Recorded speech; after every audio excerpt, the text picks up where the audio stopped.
Hi అండి. అందరికీ నమస్తే. 'ద కంప్లీట్ మ్యాన్' అన్న ఈ వినూత్నమైన కార్యక్రమానికి అందరికీ స్వాగతం, సుస్వాగతం. మరి ప్రతిరోజు శుభ సాయంకాలపు వేళ సజ్జనులతో సాంగత్యం చేసుకుంటూ వస్తున్నాం కదూ! వారి చెంత మనం ఎంతో జ్ఞానాన్ని సేకరించుకుంటూ వస్తున్నాం. ఇలా ప్రతిరోజు సీనియర్ పిరమిడ్ మాస్టర్స్ ఒక ఆధ్వర్యంలో ఈ కార్యక్రమం జరుగుతూ వస్తోందండి గత 3 నెలలుగా. ఎంతో జ్ఞానాన్ని మనం సేకరించుకున్నాం. మరి ఎంతవరకు మనం ఆచరిస్తున్నాం. బట్ ఇంకొక విషయం నేనిక్కడ ఒకటి చెప్పాలి ఏంటంటే, ఈ పిరమిడ్ మాస్టర్స్ అంతా కూడా ఈ సజ్జన సాంగత్యం అంటేనే సత్యంతో ప్రయాణం చేస్తున్నవారు అననర్థం. మరి వారి ఆధ్వర్యంలో జరుగుతూ వస్తున్న కార్యక్రమం ఇది. అలాగే ఆచరణలో పెట్టిన వాళ్ళు. ఎందుకంటే నేర్చుకున్న విషయాన్ని వారి వారి జీవితంలో ఆచరిస్తూ ఎన్నెన్నో ఆ ఆచరణలో భాగంగా ఎంతో మార్పులు తెచ్చుకున్న వాళ్ళండి. అందుకే వీరే ద కంప్లీట్ మ్యాన్ గురించి చెప్పగలరు కాబట్టి. వీరిని మనం కలుస్తూ ఒక్కొక్కరిగా కలుస్తూ వారి ఆధ్వర్యంలో ఈ జ్ఞానాన్ని మనమంతా కూడా అందుకుంటూ వస్తున్నాం. ఇవాళ కూడా ఒక మాస్టర్ యొక్క ఆధ్వర్యంలో జరగబోతోంది ఈ కార్యక్రమం. ఏమాత్రం ఆలస్యం చేయకుండా వారిని ఇన్వైట్ చేసేసుకొని, ఏంటి ద కంప్లీట్ మ్యాన్ అనంటే, కంప్లీట్ మ్యాన్ ఎలా అయ్యారు? ఒక వ్యక్తి కంప్లీట్ మ్యాన్ అవ్వాలంటే ఏంటేంటి అడుగులు మనం కూడా వెయ్యాలి. సో, ఒక విషయంలో కంప్లీట్ చేస్తే అది కంప్లీట్ మ్యాన్ అవుతారా? కంప్లీట్ మ్యాన్ అనంటే అర్థం టోటల్‌గా ఫుల్‌ఫిల్‌గా నాకు ఈ మీనింగ్ కావాలి. వీరి ఆధ్వర్యంలో. ఫస్ట్ ఆఫ్ ఆల్ నా క్వెషన్ ఇది. కంప్లీట్ మ్యాన్ ఎలా అవ్వగలరు? పత్రి గారి గురించి కంప్లీట్ మ్యాన్ గురించి మాట్లాడుతున్నాం. ఓకే. బట్ మనం వారి దగ్గర నుంచి వారి లక్ష్యాలు ఎలాగుండేవి? ఇవన్నీ కూడా నేర్చుకుంటూ జ్ఞానాన్ని అందుకుంటూ వస్తున్నాం. బట్ వీరికి ఎందుకు అడుగుతున్నానంటే చాలా దగ్గరగా ఉన్నవారు. పత్రి గారికి చాలా చాలా అంటే చిన్నప్పటి నుంచి ఒక ఏజ్ నుంచొచ్చి కాదండి. చాలా చిన్న వయసు నుంచే వీరు చాలా దగ్గరగా ఉంటూ వారిని చూస్తూ పెరిగిన వారు కాబట్టి ఈ క్వెషన్ ఏస్తున్నాను. ప్రతి వ్యక్తి కంప్లీట్ మ్యాన్ అవ్వాలనే కోరుకుంటాం. బట్ ఎలా అవ్వాలి? ఈ ఆధ్యాత్మిక ప్రయాణంలో ఎలా అవ్వాలి మనం కూడా? పత్రి గారిని చూసి నేర్చుకుంటాం చాలా విషయాలు. ఇంకా అడుగుదాం సార్‌ని క్వెషన్స్‌ని ఇవాళ అందరం కూడా సిద్ధంగా ఉందాం అడగడానికి. ఇంకేమాత్రం ఆలస్యం చేయకుండా సార్‌ని ఇన్వైట్ చేసుకుందాం. వారే నవకాంత్ గారు. పీఎస్ఎస్ఎం మూవ్‌మెంట్‌లో చాలా చాలా ముఖ్యులు. సో, మరి హైదరాబాద్ నుంచి సిద్ధంగా ఉన్నారు. సార్‌ని వెల్కమ్ చేసేసుకుందాం. సార్ వెల్కమ్ సార్ మీకు. The complete welcome. మ్యాన్ అనే కార్యక్రమానికి welcome. Thank you. Thank you sir. Over to you. Thank you madam. Thank you. Yes madam. నా ప్రశ్న, పత్రి గారు ఎన్‌లైటెండా? ఒకవేళ ఎన్‌లైటెండే అయితే ఎలా ఎన్‌లైటెండ్ అని మీరు చెప్తారు? దానికి ప్రామాణికం ఏంటి? నా మొదటి ప్రశ్న. అయితే ఇది చాలా టఫ్ క్వెషనే. ఫస్ట్ క్వెషన్ టఫ్‌గా స్టార్ట్ చేసినాం. అయితే పత్రి గారు స్వయంగా నాకు ఎన్‌లైటెన్‌మెంట్ ఇప్పుడొచ్చింది అని పుస్తకాల్లో రాసుకోవడం జరిగింది. నాకు పలానా సంవత్సరంలో ఎన్‌లైటెన్‌మెంట్ వచ్చింది. అండ్ పత్రి గారే స్వయంగా నేను ఎన్‌లైటెన్‌మెంట్ ఎప్పుడు ఈ సంవత్సరంలో అయ్యాను అని పర్టిక్యులర్‌గా చెప్పడం జరిగింది. అండ్ పత్రి సారు ఒక ఆడియో క్యాసెట్ ఉండేది. ఎన్‌లైటెన్‌మెంట్ అంటే ఏంటి అని. ఆ క్యాసెట్‌లో ఎన్‌లైటెన్‌మెంట్ అయిన వాళ్ళ లక్షణాలేంటి? ఎన్‌లైటెన్‌మెంట్ అయిన వాళ్ళ గుణగణాలేంటి? అన్నది ఆ క్యాసెట్‌లో పత్రిజీ వివరించడం జరిగింది. దాని ప్రకారం పత్రి గారు 100% ఎన్‌లైటెన్డ్ మ్యాన్. కాబట్టే ఈరోజు ఇన్ని లక్షల మందిని ప్రభావితం చేయగలిగారు. ఇన్ని వేల పిరమిడ్‌లు కట్టగలిగారు. 45 దేశాల్లో మన స్పిరిచువల్ మూవ్‌మెంట్‌ని స్ప్రెడ్ చేయగలిగారు. పత్రి గారి కన్నా గొప్ప ఎన్‌లైటెన్డ్ మ్యాన్ అయితే నేను చూడలేదు. నేను చాలా ఆశ్రమాలు తిరిగాను ఇండియా మొత్తంలో. అండ్ చాలా మంది గురువులతో నాకు పర్సనల్ ర్యాపో ఉంది. పత్రి గారంత గ్రేట్ మాస్టర్‌ని మాత్రం నేను పర్సనల్‌గా చూడలేదు. That is my answer. Volume పెంచరా గట్టిగా? ఇంకొంచెం యాహ్! గట్టిగా. That is my answer. Patri గారంత ఎన్‌లైటెన్డ్ మ్యాన్ నేను చూడలేదు. సరే స్వయంగా చెప్పారు. నేను ఎన్‌లైటెన్ ఎప్పుడయ్యాను ఏంటి అన్నది. కాబట్టి he is 100% enlightened. Yeah! Madam. Okay అండి. So yeah! బావుంది. అట్లాగే ఇంకొక పెద్ద అంటే ఇంకొక చిక్కు ప్రశ్న. ఓకే. పత్రి గారు ఒకే ప్రశ్నకి చాలా రకాలైన సమాధానాలు చెప్తూ ఉంటారు. యెస్. అంటే ఇదే ప్రశ్న నవకాంత్ అడిగితే ఒకలా చెప్తారు, వెంకట్ అడిగితే ఒకలా చెప్తారు, ఇందు గారు చెప్తే ఒకలాంటి సమాధానం వస్తది. పారిజాత గారు అడిగితే ఇంకో రకమైన సమాధానం వస్తది. సో, ఎట్లా అర్థం చేసుకోవాలి? ఇన్ని రకాల సమాధానాలు ఒకటే ప్రశ్నకి చెప్పడం అన్నది ఎలా అర్థం చేసుకోవాలి? యాక్చువల్గా మనం చిన్న పిల్లోడు ఉంటాడు. చిన్న పిల్లోడికి అన్నం తినకపోతే ఏ చందమామనో ఏదో చూపించి పెడతారు. అంటే వాళ్ళ వాళ్ళ స్థాయిని బట్టి వాళ్ళకి ఆ రకంగా చెప్తారు. అట్లనే పత్రి గారు కూడా మన ఆత్మస్థాయిని బట్టి, మన అండర్‌స్టాండింగ్ లెవెల్‌ని బట్టి మనకి ఎలా చెప్తే అర్థమవుతదో అలా చెప్తారు. ఇప్పుడు 5థ్ క్లాస్ వాడికి 5థ్ క్లాస్ లాగానే సబ్జెక్ట్ చెప్పాలి. పీజీ వాడికి పీజీ 1 లాగానే చెప్పాలి. 10థ్ క్లాస్ వాడికి 10థ్ క్లాస్ వాడి లాగానే చెప్పాలి. ఇంకో గొప్ప విషయం ఏంటంటే గురువు మన కర్మను పత్రి సార్ ఇట్లా కళ్ళల్లో కళ్ళబెట్టి చూస్తారు. చూస్తేనే సార్‌కి అర్థమైపోతది. మన ఆత్మస్థితి ఏంటి? సార్ చెప్తారు words are the index of the knowledge. Eyes are the index of the soul అని చెప్పి. పత్రి గారు ఇప్పుడు షేక్ హ్యాండ్ ఇచ్చి ఇట్లా కళ్ళల్లో కళ్ళు పెట్టి చూస్తారు. కళ్ళు పెట్టి చూడంగానే మన ఆత్మస్థితి ఏంటి అన్నది పత్రి గారికి తెలిసిపోతుంది. దాన్ని బట్టే పత్రిజీ వాళ్ళకి ఆన్సర్లు చెప్పడం అన్నది జరుగుతుంది. తర్వాత కాల మాన పరిస్థితిని బట్టి ఈ ఆన్సర్లు అన్నవి ఉంటాయి. అంటే అమెరికా వాళ్ళకైతే ఒకలాగా చెప్తాడు, ఇండియా వాళ్ళకైతే ఒకలాగా చెప్తాడు, జపాన్ వాళ్ళకి ఒకలాగా చెప్తారు, పల్లెటూరు వాళ్ళకి ఒకలాగా చెప్తారు, బిజినెస్ మ్యాన్కి ఒకలాగా చెప్తారు. ఇప్పుడు నేను ఒక సీనియర్ పెడన్ మాస్టర్ విషయంలో చూసా. ఒక సీనియర్ పెడన్ మాస్టర్కి ఏదో హార్ట్ స్ట్రోక్ ఏదో వచ్చింది, ఆపరేషన్ చేయించుకోవాలా లేదా అన్న మొండి సంశయంలో ఉన్నాడు. ఒక ఆయనకు మాత్రం ఆపరేషన్ చేయించుకోవాను అని ఆయన్నే దగ్గరుండి ప్రెజర్ చేశాడు. వాళ్ళ వైఫ్కి చెప్పి ఆపరేషన్ చేయించుకోమని చెప్పాడు. ఇంకో సీనియర్ మాస్టర్ కూడా నాకు తెలిసిన అతనే, ఆయనకు కూడా సేమ్ హార్ట్ లో 3 రోజుల నుంచి బర్నింగ్ అవుతుంది. ఇంట్లో వాళ్ళు ప్రెజర్ చేశారు, పోతావు ఆయన హాస్పిటల్కి వెళ్దాం అని చెప్పి. హాస్పిటల్కి వెళ్దామని ఆయన కార్ ఎక్కబోతుంటే పత్రిజీ ఫోన్ చేశారు. ఏమైనా ఎట్టు పోతున్నావు అంటే, సార్ నాకు 4 రోజుల నుంచి హార్ట్ బర్నింగ్ ఉంది, తట్టుకోలేకపోతున్నా, హాస్పిటల్కి వెళ్తున్నా అంటే, చావంటే నీకు భయమా? ఎందుకు ఆయన హాస్పిటల్కి వెళ్తావు? ఈ డాక్టర్లు బతికిస్తారు అనుకుంటున్నావా? నాకు చాలా పెయిన్ అవుతుంది సార్ అంటే, పెయిన్ అనుభవించు అన్నాడు. అంటే అనుభవించే స్థాయి ఉన్నాయనకి నువ్వు పెయిన్ అనుభవించు, దీన్ని దాటు అని చెప్పాడు. అనుభవించే స్థాయి లేనైనకి నువ్వు వెళ్ళి ఆపరేషన్ చేయించుకో అని చెప్పాడు. అట్లా మన ఆత్మ స్థితిని బట్టి, మన స్థాయిని బట్టి, మన జ్ఞానాన్ని బట్టి పత్రిజీ ఒక్కొక్కరికి ఒక్కొక్క ఆన్సర్ చెప్తారు. ప్రాబ్లం ఒకటే, ఇద్దరికి హార్ట్ ప్రాబ్లమ్. ఆయనకేమో చేయించుకోమన్నాడు, ఈయనకేమో చేయించుకోవద్దు అన్నాడు. అలా వాళ్ళ ఆత్మ స్థితిని బట్టి వాళ్ళ గత జన్మలు కూడా కనిపిస్తాయి గురువు గారికి. చూస్తేనే మన పాస్ట్ లైఫ్ కూడా కనిపిస్తాయి. దాన్ని బట్టి ఆయన వాళ్ళకి పర్ఫెక్ట్ ఆన్సర్ ఏంటి అని చెప్పడం జరుగుతుందని నా అవగాహన, నేను చూసింది, నా అండర్స్టాండింగ్. మనం ఈగోతో అడుగుతున్నామా, లేదా ప్రేమతో అడుగుతున్నామా, లేదా తెలుసుకోవాలని నిజమైన జిజ్ఞాసతో అడుగుతున్నామా, దానిపైన కూడా డిపెండ్ అయి ఉంటుంది. మనం ఈగోతో అడిగితే ఒక రకంగా కట్ చేస్తాడు, నిజంగా మనం తెలుసుకోవాలని అడిగితే ఇంకొక రకంగా డీల్ చేస్తాడు. మనం that depends on our intention కూడా, మనం అడిగే వాళ్ళ ఇంటెన్షన్ పైన కూడా ఆధారపడి ఉంటుంది. That is my understanding. So అన్న, అయితే ఇంకొక ప్రశ్న ఏంటంటే, అసలు పత్రి గారిని అర్థం చేసుకునే ప్రయత్నం చేయాలా, లేకపోతే ఆయన చెప్పింది ఫాలో అవ్వాలా? పత్రి గారితో నేను 26 సంవత్సరాలు జర్నీ చేసిన క్లోజ్ గా. అంటే క్లోజ్ గా ఒక 7-8 ఏళ్ళు అయితే చాలా క్లోజ్ గా తిరిగాను. అంటే ఆయనతో పాటే ఫ్లైట్ లో తిరిగినా, ఆయన పడుకునే రూమ్ లోనే పడుకున్నా, ఆయనతో పాటే బస్ లో ట్రావెల్ చేసి, ఆయనతో పాటే కార్ లో ట్రావెల్ చేసి, అంత క్లోజ్ గా తిరిగా. అయినా నాకు పత్రిజీ పూర్తిగా అర్థమైందని నేను అనుకోవట్లా. ఇంత క్లోజ్ గా తిరిగినా అనుకోవట్లా. ఎందుకు అంటే నేను పత్రి గారిని అర్థం చేసుకునే స్థాయికి ఇంకా ఎదగలేదు. నేను ఒక్కొక్క బుక్ చదువుతున్న కొద్దీ, నా ధ్యానం పెరుగుతున్న కొద్దీ, నా ఏజ్ పెరుగుతున్న కొద్దీ, నాకు ఇప్పుడు ఇంకా కొన్ని విషయాలు అర్థమవుతుంది. ఒక ఎగ్జాంపుల్ చెప్తా. పత్రి సార్ భోజనం చేస్తున్నప్పుడు చాలా మంది భోజనం మౌనంగా చేయాలని చెప్తారు. పత్రి సార్ మాత్రం భోజనం చేస్తున్నప్పుడు, ఏమా వెంకట్, వంకాయ కూర ఎలా ఉందా, నవకాంత్ బెండకాయ చట్నీ ఎలా ఉంది అని హడావిడి చేస్తూ భోజనం పెడతా ఉంటారు. ఏంట్రా అందరేమో మౌనంగా భోజనం చేయాలి, భోజనం మీద ఫోకస్ ఉండాలి అని బుక్లలో చెప్తారు. సార్ ఏమో హడావిడి చేసి భోజనం పెడతా ఉంటాడు. తినండి, అది వేసుకో, ఇది వేసుకో, పప్పు వేసుకో, చారు వేసుకో అన్నట్టు హడావిడి చేస్తుంటారు అనిపించేది.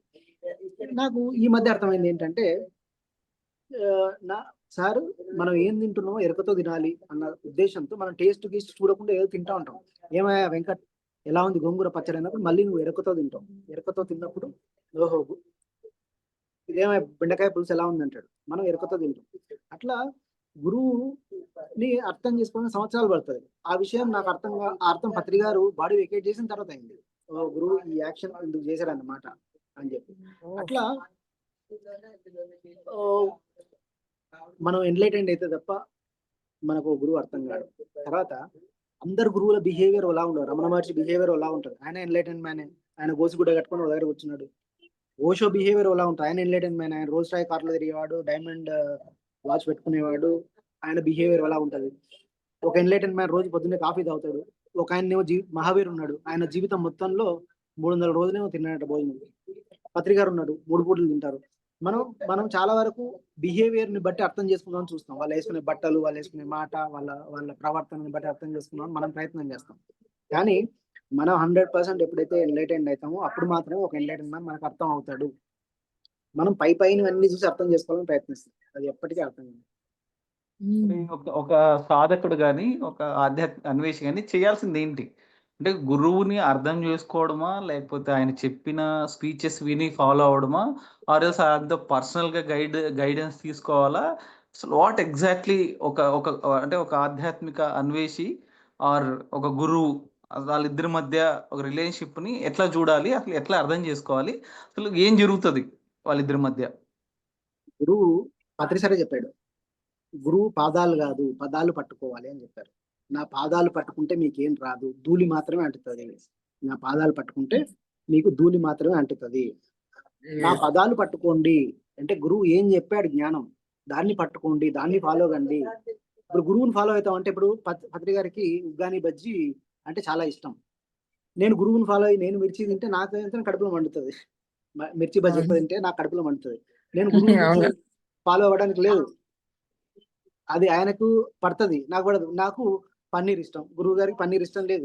అంటే గురువు గారు పన్నీర్ తినరు కాబట్టి మనం కూడా తినకూడదు అనడానికి ఏం లేదు.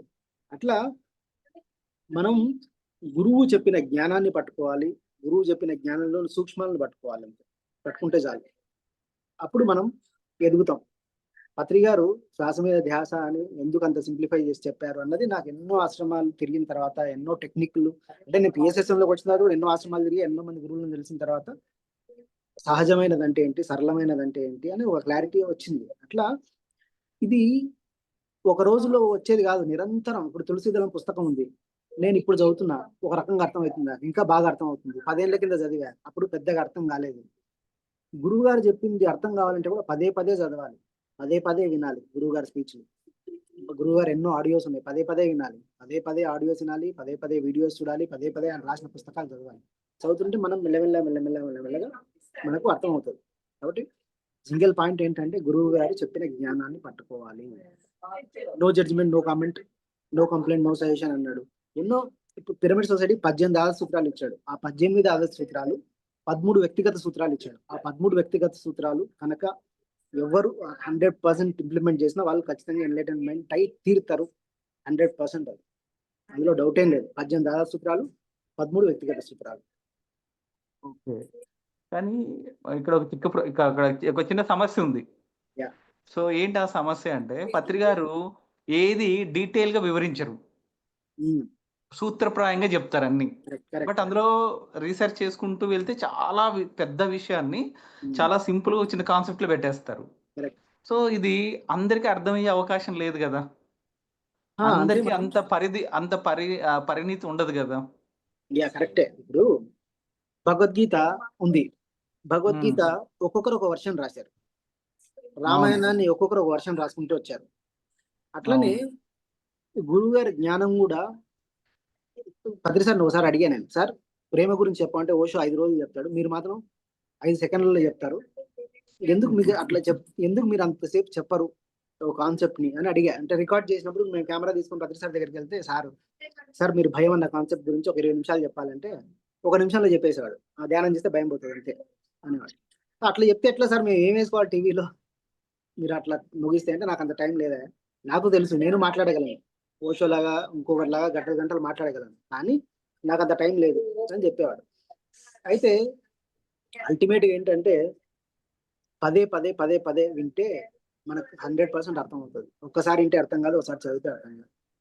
ఆయన చాలా సూక్ష్మం చెప్తాడు, ఆ సూక్ష్మాన్ని పట్టుకోవాలి. నాకు ఓ రోజు ఒక సూక్ష్మం చెప్పాడు. ఓ రోజు ఏమని అడిగానంటే, సార్ మీరు ఇన్ని లక్షల మంది పిరమిడ్ మాస్టర్లు, మీరు అందరూ కూడా నాకు పత్రిజీ క్లోజ్ అని అనుకుంటుంటారు. ప్రతి ఊర్లో ఒక 100 మంది మాస్టర్లు ఉంటే ఆ 100 మందిలో నాకే పత్రిజీ క్లోజ్ అని వాళ్ళు 100 మంది అనుకుంటుంటారు. ఈ ఊరలో అందరికన్నా నాకే ఎక్కువ ఇంపార్టెన్స్ ఇస్తారనుకుంటారు. ఈ ఊర్లో అందరికన్నా నాకే ఎక్కువ ఇంపార్టెన్స్ ఇస్తారు, ఆ ఊర్లో ఉన్న 100 మంది మాస్టర్లు అనుకుంటుంటారు. ఇది ఎట్లా క్రియేట్ చేయగలిగారు ఈ ఇంపాక్ట్ ని? కొన్ని లక్షల మంది మిమ్మల్ని పర్సనల్ గా తీసుకున్నారు, ఎట్లా అని అడిగారు. నేను నిస్సంగినయ్యా, నేను అనేవాడిని మాయమైపోయాను, కాబట్టి అందరిలో ఉండేది నేనే, కాబట్టి దీన్ని అద్భుతంగా వాళ్ళు నన్ను అట్లా తీసుకుంటారు అని చెప్పాడు సార్. నాకు చాలా సమయం పట్టింది ఇది అర్థం కావడానికి. అట్లా గురువుగారు ఎన్నో చెప్తుంటారు, మనకు టైం పడుతుంది అర్థం కావడానికి. కాబట్టి అల్టిమేట్గా ఏంటంటే, అందుకే సత్సంగం అనేది చాలా ఇంపార్టెంట్. అందుకే సత్సంగత్వే నిస్సంగత్వం, నిస్సంగత్వే నిర్మోహత్వం, నిర్మోహత్వే నిశ్చల చిత్తే, నిశ్చల చిత్తే జీవన్ముక్తి అన్నారు. ఇప్పుడు మనం చేసే సత్సంగం ఇట్లా వినేదే వింటూ ఉండాలి, చదివేదే చదువుతూ ఉండాలి. అప్పుడు పత్రిసారి చెప్పింది పర్ఫెక్ట్ గా అర్థమవుతుంది. చిన్న ఒక లైన్ లో చెప్తారు ఆయన, ఆ ఒక లైన్ లో చెప్పింది అర్థం కావాలంటే దాన్ని మళ్ళీ చదవాలి, చదివితే ఖచ్చితంగా అర్థమవుతుంది. ఓకే. సో ఇంకొక చిక్కు ప్రశ్న. ఎందుకు నేనే చిక్కు ప్రశ్న అని అంటున్నానంటే, ఈ చిక్కు ప్రశ్నలకి సమాధానం సరిగ్గా దొరకట్లేదు కాబట్టి. అంతే. ఓకే. సో పత్రి గారు నో కామెంట్, నో కంప్లైంట్ అని అన్నారు. అది ఆయన దాని మీద నిలబడ్డారు. ఎవరైనా కంప్లైంట్ చేసిన వాళ్ళని తిట్టేవాళ్ళు, కొట్టేవాళ్ళు. కానీ నో కంప్లైంట్, నో జడ్జిమెంట్ అన్నది ఎక్కడైనా మనల్ని, అంటే ఒక విషయాన్ని నిజంగా తప్పు జరుగుతూ ఉండొచ్చు అక్కడ, ఆ తప్పుని చూడనివ్వకుండా చేస్తుందేమో. అది అది సరైందేనా? అయితే ఇక్కడ మనం చాలా డీప్ గా ఆలోచించాలి. పర్సెప్షన్స్ రకరకాలు ఉంటాయి. అంటే వాళ్ళ పూర్వజన్మ సుకృతాన్ని బట్టి, తర్వాత నేను ఈ మధ్యకాలంలో ఒక విషయం రియలైజ్ అయినా, జస్ట్ 15-20 డేస్ బ్యాక్. నా ఆలోచన ఏంటి, నేను నా బిహేవియర్ ప్యాటర్న్ ఏంటి, నేను ఎందుకు ఇలా ఉన్నా అంటే, నా చిన్నప్పటి బ్రాటప్ వల్ల, నా చిన్నప్పుడు పుట్టిన పరిస్థితులు, మా ఆర్థిక పరిస్థితి అయితే ఏంటి, నా ఫ్యామిలీ పరిస్థితి అయితే, నా ఎన్విరాన్మెంట్ అయితే ఏంటి, ఇది కొంత ఇంపాక్ట్ చూపిస్తుంది. నా గత జన్మలో నేను కోరుకొని ఈ భూమి మీదకి తెచ్చుకున్న కొన్ని, అవన్నీ ఒక ప్యాకేజ్ లాగా నాకు ఈ లైఫ్ మీద ఎఫెక్ట్ చూపిస్తాయని అర్థమైంది. మా డాడీ మీద నాకు కొంచెం కోపం ఉంటుండే. మా డాడీ నన్ను చిన్నప్పుడు సరిగ్గా చూసుకోలేదు, పట్టించుకోలేదు, అది ఇది అని చాలా జడ్జిమెంట్ మా డాడీ మీద నాకు చాలా నెగిటివ్ ఒపీనియన్స్, జడ్జిమెంట్స్ అన్నీ ఉండే 15 రోజులు 20 రోజుల కింద వరకు. నేనేమనుకున్నా అంటే, నా చిన్నప్పటి బ్రాటప్ వల్ల నేను ఇట్లాంటివి ఐడియాలజీ వచ్చి ఇట్లాంటివన్నీ ఉన్నాయి నా గత జన్మలో తెచ్చుకున్న డిజైన్ వల్ల అనుకుంటున్నాను. మా డాడీ కూడా నా ఆయన గత జన్మలో డిజైన్ వల్ల, ఆయన గత జన్మలో ఆయన చిన్నప్పుడు వాళ్ళ 3 years అప్పుడు వాళ్ళ తల్లి చనిపోయింది, ప్రేమ దూరం అయిపోయాడు, ఇంకో మదర్ వచ్చింది, ఆ మదర్ బిహేవియర్, ఇవన్నీ ఆయన మీద ఇంపాక్ట్ చూపించింటాయి అని అర్థం చేసుకోవడం మొదలుపెట్టిన. అట్లా ఎందుకంటే ఈ ప్రపంచంలో ప్రతిదీ కరెక్ట్ గానే ఉంటది. అందుకే Patriji no judgement, no comment అని చెప్పారు.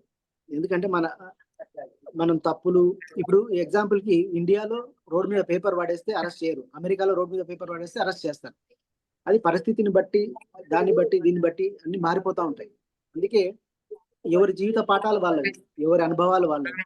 కాబట్టి నో జడ్జిమెంట్, నో కామెంట్ అన్నది పత్రిజీ బలంగా చెప్పారు. ఈ జడ్జిమెంట్లు, కామెంట్లు చేసుకుంటూ పోతే ఏమైందంటే, జీవితాంతం జడ్జిమెంట్లకి, కామెంట్లకే సరిపోతుంది తప్ప మన ఆత్మ ఎదుగుదలకి మనకు టైం దొరకదు, మనం దాని మీద ఫోకస్ చేయలేం, నెగిటివిటీ పెరిగిపోతా ఉంటది. జడ్జిమెంట్, కామెంట్ అర్థం చేసుకోలేని వాడు ఎంత చెప్పినా అర్థం కాదు. అర్థం చేసుకునే స్థాయి లేని వాడికి మనం ఎంత చెప్పినా అర్థం కాదు. కాబట్టి వాడికి చెప్పి మన టైం వేస్ట్ చేసి నో సజెషన్స్ అని కూడా చెప్పారు. ఎందుకు సజెషన్ కూడా ఇవ్వద్దన్నారు ఆయన. ఎప్పుడు పత్రిసారి సజెషన్స్ ఇచ్చేవాళ్ళు కాదు. ఎందుకంటే అర్థం చేసుకునే స్థాయి వాడికి వస్తే చెప్పకపోయినా అర్థమైపోతుంది ఆటోమేటిక్ గా. కాబట్టి పత్రిసారి no judgement, no comments, no suggestions అని చెప్పారు. మనం 100% ఒక ఫాలో అవ్వాల్సిందే అంతే. కాకపోతే డిస్కస్ చేసుకోవచ్చు, ఇలా ఉంది, ఇలా చేస్తే బాగుంటది, ఇలా చేస్తే బాగుంటది అనుకుంటున్నా అని మాట్లాడుకోవడం వరకే తప్ప జడ్జిమెంట్లు, కామెంట్లు, సజెషన్లు అన్నవి. పత్రికారు కూడా పర్సనల్ గా కొన్ని విషయాలు వచ్చినప్పుడు నాకెందుకు చెప్పలేదా ఈ విషయం అన్నారు. అంటే ఇది జడ్జిమెంట్ అని నేను అనుకున్నా సార్ అంటే, జడ్జిమెంట్ కాదా ఇది ఇన్ఫర్మేషన్ అన్నాను. ఆ ఇన్ఫర్మేషన్ నాకు ఇవ్వాల్సింది, ఎందుకు ఇవ్వలేదు అని అన్నారు. అట్లా ఇన్ఫర్మేషన్ ఇవ్వడం వేరు, జడ్జిమెంట్, కామెంట్ చేయడం వేరు. కాబట్టి ఇన్ఫర్మేషన్ పాస్ చేసుకోవచ్చు అన్నది నాకు సార్ని చూసి సారే చెప్పారు. నాకు ఇన్ఫర్మేషన్ ఇవ్వాల్సిందంటే మీరు దీన్ని జడ్జిమెంట్ కింద తీసుకుంటారేమో అన్న. కాదు ఇది జడ్జిమెంట్ కాదు, ఇది ఇన్ఫర్మేషన్ అని చెప్పారు. అట్లా. ఓకే అన్న, ఇప్పుడు సత్యాన్ని తెలుసుకున్న ఒక ఎన్లైటెన్ మాస్టర్, ఇందాక అన్నట్టు ఒక మాస్టర్ అనే వాళ్ళు సత్యాన్ని తెలుసుకున్నాక ఆ సత్యాన్ని అసలు చెప్తారా?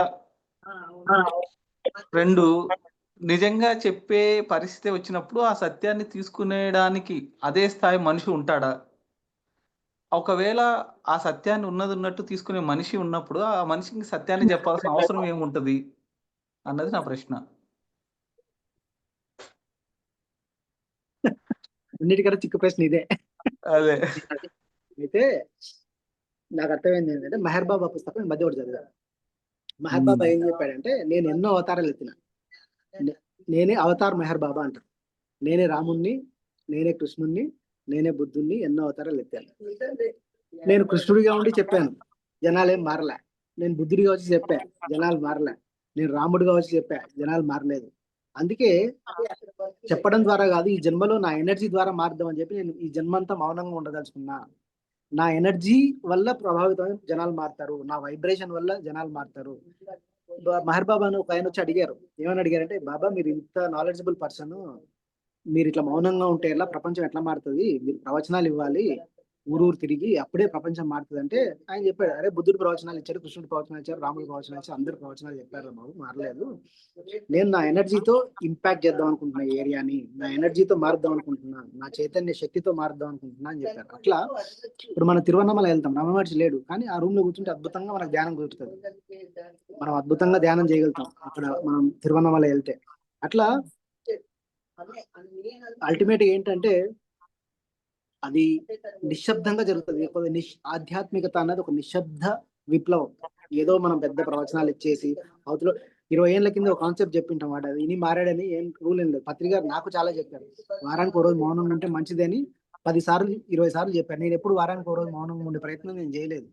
అట్లా చెప్పినంత మాత్రాన ఒక మనిషి మారతాడని కాదు. అయితే ఒక సీడ్ ఒక లోపల వేసినప్పుడు ఆ సీడ్ ఏ 5 ఏళ్లకో 10 ఏళ్లకో 15 ఏళ్లకో ఈ జన్మలోనో వచ్చే జన్మలోనో పనిచేస్తుంది ఖచ్చితంగా, మనం ఇచ్చిన జ్ఞానం అన్నది. మనం ఈ రోజు చెప్పాము, వాడు రేపటి నుంచి మొత్తం చెప్తారంటావు. మనం ఈ రోజు చెప్పాము, వాడు రేపటి నుంచి ఆచరిస్తాడని రూల్ ఏం లేదు. మనం ఈ రోజు చెప్పిన తర్వాత వాడు 20 ఏళ్ల తర్వాత ఆచరించవచ్చు. ఆ సీడ్ పడిన తర్వాత, ఈ రోజు మనం సీడ్ వేసిన తర్వాత నెక్స్ట్ జన్మలో అయినా పడుతుంది, అది మాత్రం ఖచ్చితం. సో కాబట్టి సత్యం వాళ్ళు తెలుసుకునేది మొత్తం చెప్పేస్తారు, చెప్పడం మన ధర్మం. చెప్తారా? అసలు నా మొదటి క్వశ్చన్ ఏంటి, చెప్తారా? అసలు 100% చెప్తారు. చెప్పారు కాబట్టి భగవద్గీత వచ్చింది, రామాయణం వచ్చింది, ఎన్నో వేదాలు వచ్చాయి, ఉపనిషత్తులు వచ్చాయి, చెప్పారు కాబట్టి వచ్చాయి. Okay, right. పత్రిజీ చెప్పారు కాబట్టి తులసి దళం వచ్చింది, వాక్షేత్రం వచ్చింది, సంకల్ప శక్తి వచ్చింది, ఎన్నో పుస్తకాలు ఆయన చెప్పారు కాబట్టి వచ్చినాయి కదా. అయితే తులసి దళాన్ని అయితే నాకు ఇంకొక ప్రశ్న ఏంటంటే, తులసి దళం ఉంది. సో తులసి దళంలో ఆయన చాలా క్లియర్ గా చెప్తారు, మనది తులసి దళం మతం మంది. సో ఇందులో ఒక ఆకు ఆనాపాన సతి అయితే, రెండో ఆకు నీ వాస్తవానికి నువ్వే సృష్టికర్తవు అని అన్నారు కదా. సో మరి పత్రి గారు ఈ సత్యాన్ని చెప్పారు, ఇది సత్యం అని మనం అనుకుంటే, ఇక్కడ ఇంకొక చిన్న ప్రాబ్లం స్టార్ట్ అవుతుంది. ఏంటది? మన వాస్తవం మనమే సృష్టికర్తలం అని పత్రి గారు చెప్పిన, మళ్ళీ మనం మాస్టర్స్ ప్లాన్ అని, ఇది డివైన్ ప్లాన్ అని, లేకపోతే పైలోకల వాసులు ఇది మనల్ని ఇట్లా చేయమని చెప్తున్నారని అంటున్నాం. సో దీన్ని ఎట్లా అర్థం చేసుకోవాలి? చిక్కు ప్రశ్న ఈరోజు రెడీ చేసుకొని పెట్టుకున్నా. అయితే నాకు అర్థమైంది ఏంటంటే, మనం పూర్వజన్మలోనే ఒకసారి ఒక ఊర్లో ఒక హిందీలో ఒక షిరిడి దగ్గర ఒక ఊరు వెళ్తే ఒక క్లాస్ చెప్పారు. ఆ క్లాస్ లో చెప్పింది ఏంటంటే, ఒక తల్లికి 2 కవల పిల్లలు పుట్టారు.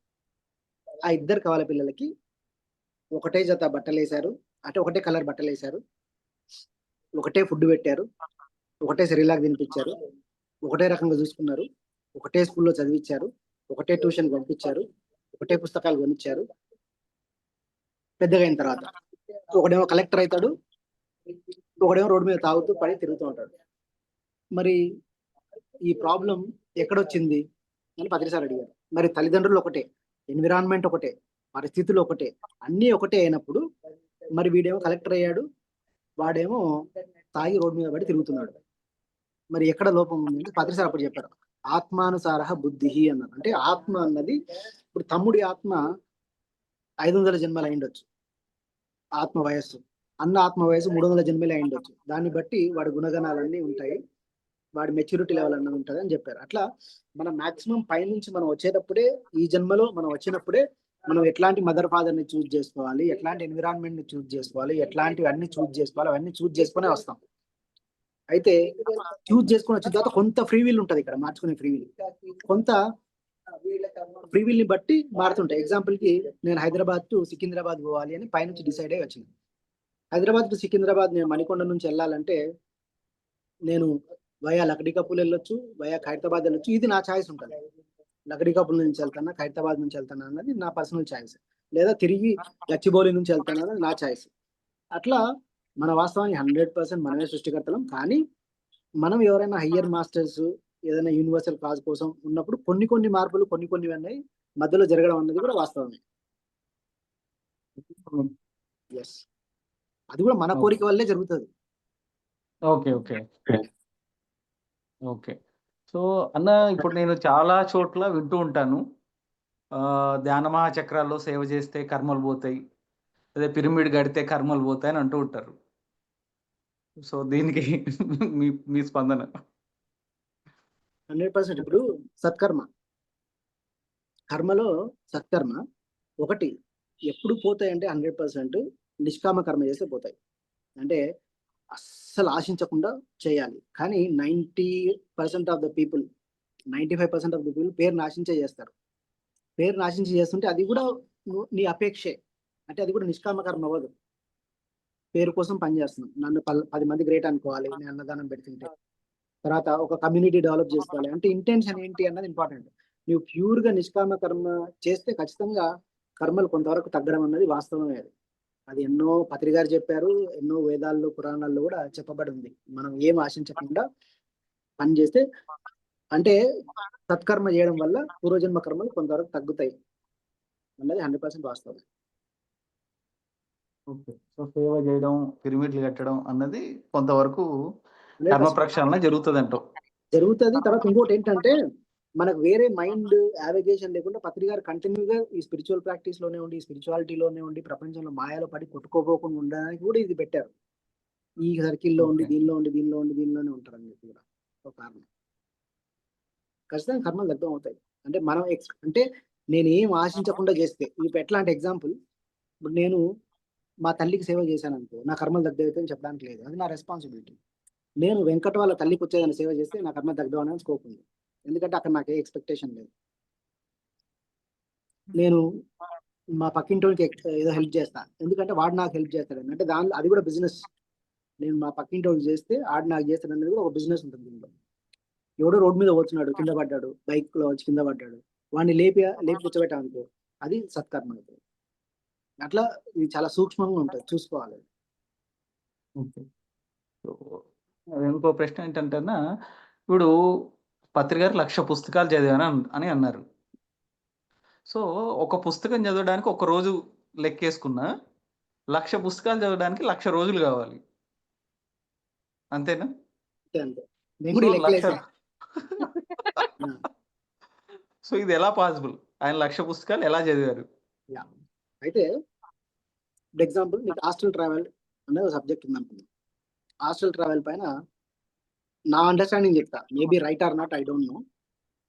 నాకు అర్థమైంది, హాస్టల్ ట్రావెల్ పైన 100 పుస్తకాలు ఉన్నాయనుకో, ఆ 100 పుస్తకాల్లో మనం ఒక 20 పుస్తకాలు చదవగానే చాలా వరకు అర్థమైపోతుంది. అంటే తర్వాత చాలా ఫాస్ట్ చదువుతారు వాళ్ళు. అంటే ఒక పుస్తకం అంటే మనలాగా పేజీకి ఒక 2 నిమిషాలు 3 నిమిషాలు చదవరు, అట్లా తిప్పేస్తే అర్థమైపోతా ఉంటుంది. ఇప్పుడు ఎగ్జాంపుల్, ఇప్పుడు వెంకట్ జీవిత చరిత్ర అని ఉందనుకుందాం. అది నేను ఒకసారి చదివిన తర్వాత అదే కాంటెస్ట్ ఇంకో బుక్ లో కూడా ఎక్కడ ఉందనుకో, అది ఫటాఫటా చదువుకుంటూ వెళ్ళిపోవచ్చు.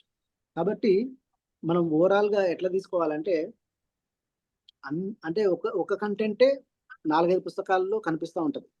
మనం కూడా చదువుతున్నప్పుడు, ఇప్పుడు ఓషో ఉన్నాడు ఎగ్జాంపుల్ కి, నాకు అర్థమైంది, ఓషో ఒక పిటకథ చెప్తాడు, ఆ పిటకథ 5-6 పుస్తకాల్లో కనిపిస్తుంది. మళ్ళీ అది చదవాల్సిన అవసరం లేదు, తిప్పేస్తా వెళ్తే అయిపోతుంది.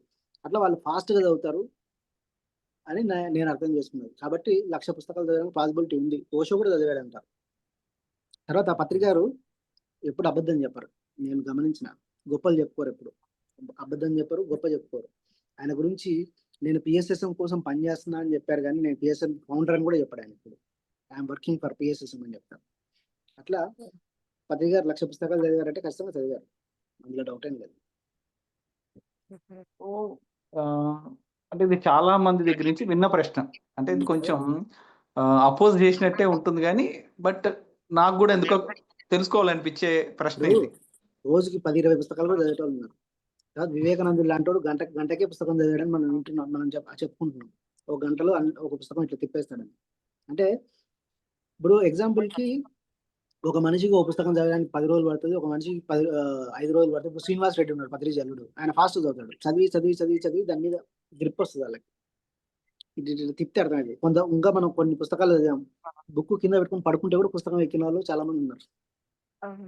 ఆ పుస్తక జ్ఞానం ఎక్కేసిన వాళ్ళు చాలా మంది ఉన్నారు. ఓకే. సో అన్న నువ్వు 2000 సంవత్సరం నుంచి 99 నుంచి PSSM లో ఉన్నావు. సో PSSM ఎప్పుడు ఏ టెక్నాలజీ వచ్చినా అది అందిపుచ్చుకొని పత్రి గారు ఏ పని చేయాలనుకున్నారో ఆ కొత్తగా వచ్చిన ఆ టెక్నాలజీని ఉపయోగించుకొని చేసుకుంటూ వెళ్ళేవాళ్ళు. Yeah. సో అందులో పాంప్లెట్లు వస్తాయి, పాంప్లెట్లు, మ్యాగజైన్స్ వస్తాయి, మ్యాగజైన్స్, క్యాసెట్స్ వస్తాయి, క్యాసెట్స్, యూట్యూబ్ వస్తాయి, యూట్యూబ్, శాటిలైట్ వస్తాయి, శాటిలైట్ దాకా మన పిరమిడ్ ఫ్యూచర్ సొసైటీ ప్రస్థానం కొనసాగుతూ వస్తుంది. Yes. సో నా ప్రశ్న ఏంటంటే ఇప్పుడు ఇన్ని మాధ్యమాల ద్వారా మనం ఏదైతే ప్రయత్నిస్తున్నామో సో ఇదంతా కూడా ఒక మనిషికి ఆధ్యాత్మికతని అందించాలి, లేదా ఒక మనిషిలో ఆధ్యాత్మిక జిజ్ఞాసను రగిలించాలనే కదా మనం చేసే ఈ ప్రయత్నం అంతా. 100%. సో అయితే ఇక్కడ ఇంకొక చిక్కు ఉంది.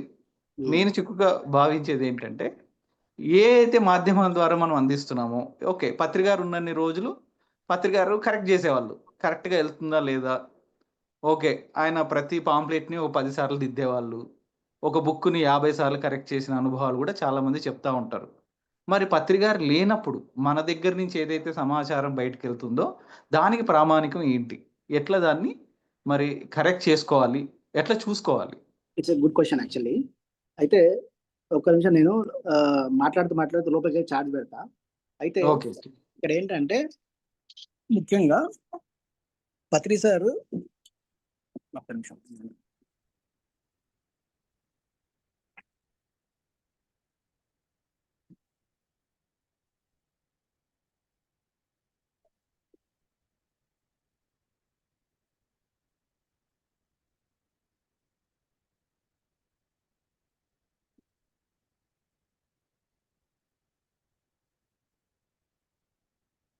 అన్న.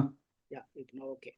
అయితే ఇక్కడ నాకు అర్థమైంది ఏంటంటే పత్రి సార్ కొంతమందిని ట్రైన్ చేశారు. ఇప్పుడు శివప్రసాద్, తర్వాత వాణి మేడం, జక్కా రాఘవరావు, ఇట్లా కొంతమంది ట్రైన్ చేశారు. అంటే ఆయన కరెక్షన్ ఎలా చేయాలి, దాన్ని ఎలా పర్ఫెక్ట్గా చేయాలి అనేది నేర్పించారు సీనియర్ మాస్టర్లకి. కాబట్టి మాక్సిమం పత్రికారు అంత పర్ఫెక్ట్గా రాకపోవచ్చు కానీ 80%, 90% ఆయన కరెక్షన్స్ ఆయన భావాలను అర్థం చేసుకొని ఆయన తగ్గట్టుగా కరెక్షన్ చేసే క్యాపబిలిటీ అది ఉన్న వాళ్ళు ఉన్నారు. ఫర్ ఎగ్జాంపుల్ నేనున్నా అనుకోండి, నాకు కొన్ని చెప్పారు. ఏం చెప్పారంటే మాక్సిమం మనం వీడియోలు ఎడిటింగ్ చేస్తున్నప్పుడు నా ఫ్లూట్ మ్యూజికే వాడండి, వేరే వాడకండి అని చెప్పారు. ఎందుకు వాడాలి అని నేను అడిగా. నా ఫ్లూట్ మ్యూజిక్తో మీరు మెడిటేషన్ చేసినప్పుడు నా ఎనర్జీ యాడ్ అవుతుంది, నా ఇంటెన్సిటీ యాడ్ అవుతుంది, అదే వేరే మ్యూజిక్లలో మీకు దొరకదు అని చెప్పారు. అట్లా ఎవరైతే సీనియర్లు ఉన్నారో చాలా వరకు, అంటే 100% అని నేను చెప్పాను కానీ ఒక 70-80% మనం ప్రామాణికంగా తీసుకోవచ్చు వాళ్ళు చెప్పేది. 70-80%, 100% పత్రిక పర్ఫెక్ట్ చేస్తారని నేను మాత్రం అన్నాను. ఓకే, 70-80% వరకు వాళ్ళని ప్రామాణికంగా తీసుకొని చేయొచ్చు, ఏదైనా ప్రామాణికంగా తీసుకోవచ్చు. మన కామన్ సెన్స్ కూడా ఉపయోగించుకోవాలి. ఓకే. ఓకే, సరే. ఇప్పుడు మరి ఇదే మాధ్యమంలో మనం పత్రికారి మీద సినిమా అదే డాక్యుమెంటరీ సిరీస్ తీస్తున్నాం మనం. నిజానికి ఈ డాక్యుమెంటరీ సిరీస్ అనేది పత్రికారి మీద తీస్తున్నాం. ఆయన ఎట్లా లైఫ్ లీడ్ చేశారు, ఏం చెప్పారు, ఏంటి అన్నది ప్రయత్నం చేస్తున్నాం. సో చాలా చోట్ల నాకెవరు చెప్పలేదు కానీ మేబీ కొంత ఏమంటారు ఒక న్యూట్రల్ ఫేజ్ లో ఉన్న వాళ్ళకి డౌట్ వస్తూ ఉంటుంది. పత్రికారిని హైలైట్ చేయడానికి లేకపోతే పత్రికారిని ఏదో ఒక గ్రేట్ చేయడానికో, లేకపోతే దేవుణ్ణి చేయడానికో, లేకపోతే ఆయన ఏదో విశ్వగురువు చేయడానికి వీళ్ళు ప్రయత్నిస్తున్నారు అనే ఒక డౌట్ అందరికీ ఉంటుంది. సో దీనికి నీ సమాధానం? యాక్చువల్గా ఏంటంటే ఇది బ్రాండింగ్ విషయంలో వస్తుంది. యాక్చువల్గా ఇదంతా ఏంటంటే ఒక గురువు ఎవరు అని ప్రపంచానికి అంతటి చెప్పినప్పుడు ఆయన తత్వం ఏంటి అని తెలుసుకునే ప్రయత్నం చేస్తారు. అవును. సాయిబాబా ఎవరు అంటే సాయిబాబా తత్వం ఏంటి, సాయిబాబాని ఎందుకు అందరు మొక్కుతారబ్బా, అందరూ షిరిడీకి వెళ్తుంటారు అంటే మనం సాయిబాబా చరిత్ర చదివితే ఆయన గురించి తెలుసుకోవాలని ఇంట్రెస్ట్ క్రియేట్ అవుతుంది. రామానుజాచార్య విగ్రహం హైదరాబాద్ వచ్చేదాకా కూడా పెద్దగా హైదరాబాదీస్కి రామానుజాచార్య గురించి పెద్దగా తెలియదు. విగ్రహం వచ్చిన తర్వాత అబ్బా ఇంత పెద్ద విగ్రహం చిన్నజీర స్వామి ఎందుకు కట్టాడు, ఈ రామానుజాచార్య ఎవరు, ఆయన చరిత్ర ఏంది, ఆయన చెప్పిన నీతి ఏంటి, ఆయన గొప్పతనం ఏంటి అని తెలుసుకోవడానికి ప్రయత్నం చేశారు. అట్లా పత్రిగారి గురించి మనం చెప్పినప్పుడు ఆయన జ్ఞానాన్ని ప్రజలు తెలుసుకునే ప్రయత్నం చేస్తారు. కాబట్టి పత్రిగారి జ్ఞానం ఏంటి, ఆయన ఏం చేశాడు అని తెలియజెప్పాల్సిన బాధ్యత ప్రతి బ్రహ్మ మాస్టర్కు ఉంది. సదానంద యోగి గురువు గారి గురించి ఆయన చెప్పే సూత్రాల గురించి పత్రిగారు ఎప్పుడు చెప్తూ ఉండేవాళ్ళు. అట్లనే అది ఆయన గురించి పత్రిగారు అంటే శరీరం కాదు, ఆయన శరీరం కాదు, ఆయన ఇచ్చిన జ్ఞానం ప్రపంచంలో అందరికీ వెళ్ళాలంటే ఖచ్చితంగా అందరికి చెప్పాల్సిన బాధ్యత మనకు ఉంది. అది గొప్పతనం కాదు, అది దేవుడు చేయడం కాదు, ఇంకోటి కాదు, ఓన్లీ జ్ఞానం మాత్రమే తీసుకెళ్ళాలి. అట్లా చెప్పి మనం పత్రిగారిని మొక్కితే మీకు పిల్లలు పుడతారు, పత్రిగారిని మొక్కితే మీకు డబ్బులు వస్తాయి, పత్రిగారి పాదం విగ్రహం మీ ఇంట్లో పెట్టుకుంటే మీకు మిరాకిల్స్ జరుగుతాయి అని అయితే చెప్పట్లేదు నాకు తెలిసినంత వరకు. అట్లా చెప్తే తప్పదు. గురువుని అయితే చేసే ఆయనను దేవుణ్ణి అయితే చేసే ప్రయత్నం చేయట్లేదు ఎవరు కూడా. పత్రిజీని దేవుణ్ణి చేసే ప్రయత్నం చేయట్లేదు. పత్రిజీ గ్రేట్ మాస్టర్, ఆయన గ్రేట్ కాన్సెప్ట్స్ ఇలా ఉన్నాయి, ఇవి తెలుసుకోండి అని చెప్పే ప్రయత్నం చేస్తున్నాం. అది ఖచ్చితంగా చేయాలి కూడా.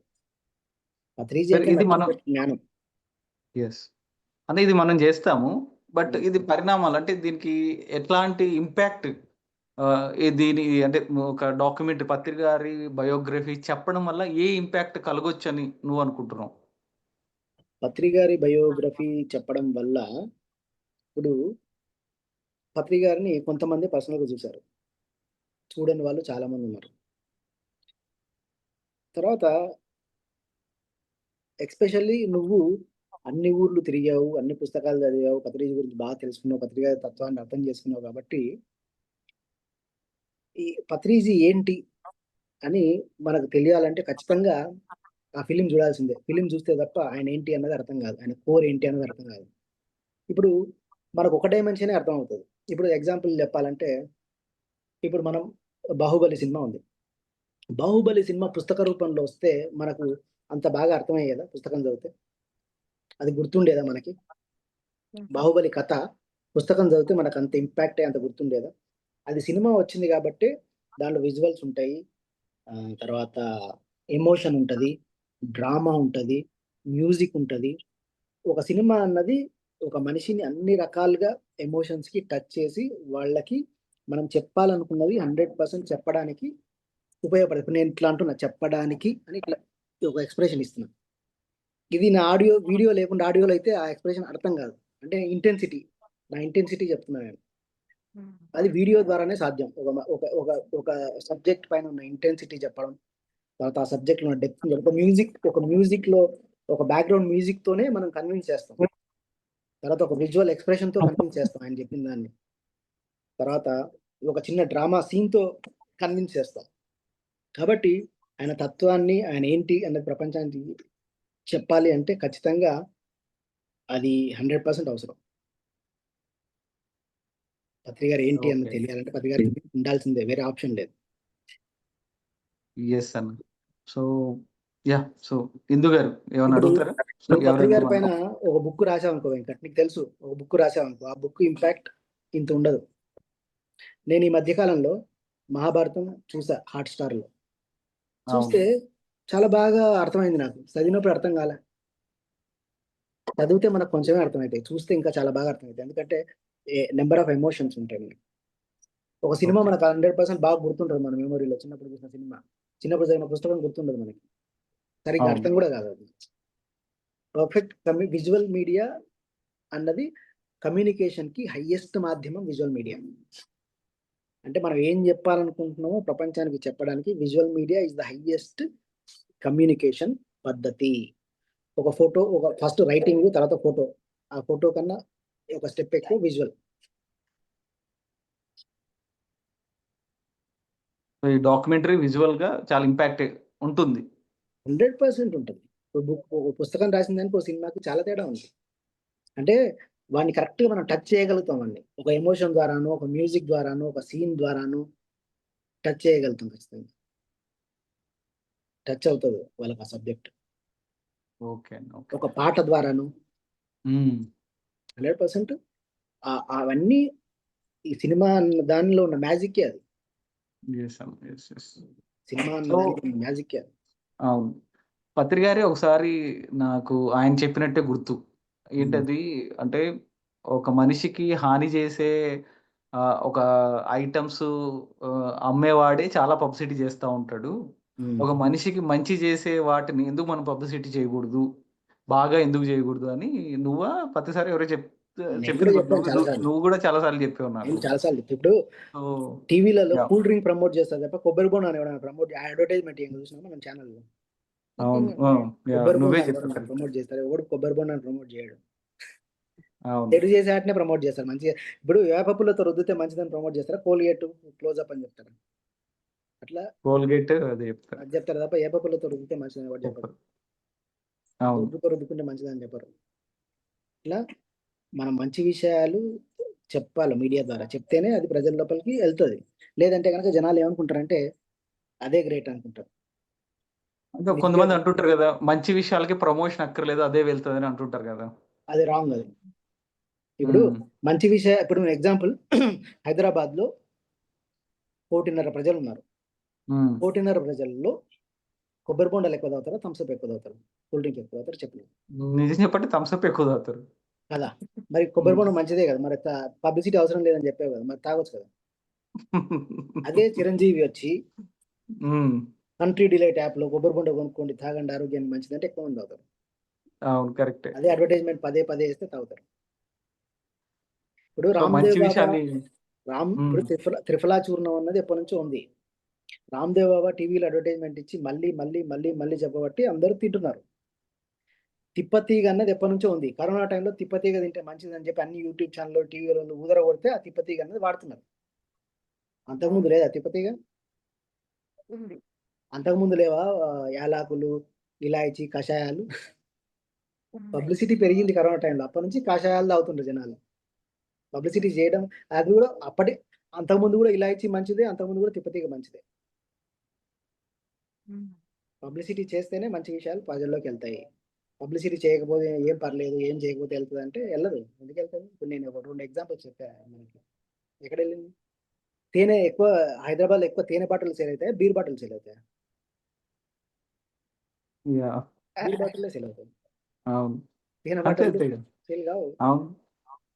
పబ్లిసిటీ అనేది చాలా ఇంపార్టెంట్. ఇప్పుడు మంతెన సత్యనారాయణ ఆశ్రమం ఉందబ్బా ఎగ్జాంపుల్‌కి. నేచర్ క్యూర్ హాస్పిటల్ ఉంది. ఆయన ఎప్పుడైతే యూట్యూబ్ ఛానెల్ పెట్టి పబ్లిసిటీ చేస్తున్నాడో అప్పటి నుంచే ఎళ్లి ఆశ్రమంలో ఎక్కువ మంది ఫుల్ అయిపోతున్నారు. ఆయన యూట్యూబ్ ఛానెల్ పెట్టి ప్రమోషన్ చేయకముందు ఆశ్రమం ఖాళీ ఖాళీ ఉండేది. మంచి విషయాన్ని మీడియా మాధ్యమంగా తీసుకెళ్తున్నాడు. కాదర్వల్లి వచ్చి మంచి విషయాన్ని మీడియా మాధ్యమంగా తీసుకెళ్ళాడు కాబట్టి ఆయుర్వేద ప్రాముఖ్యత పెంచారు. మిల్లెట్స్ అందరూ తింటున్నారు ఈరోజు.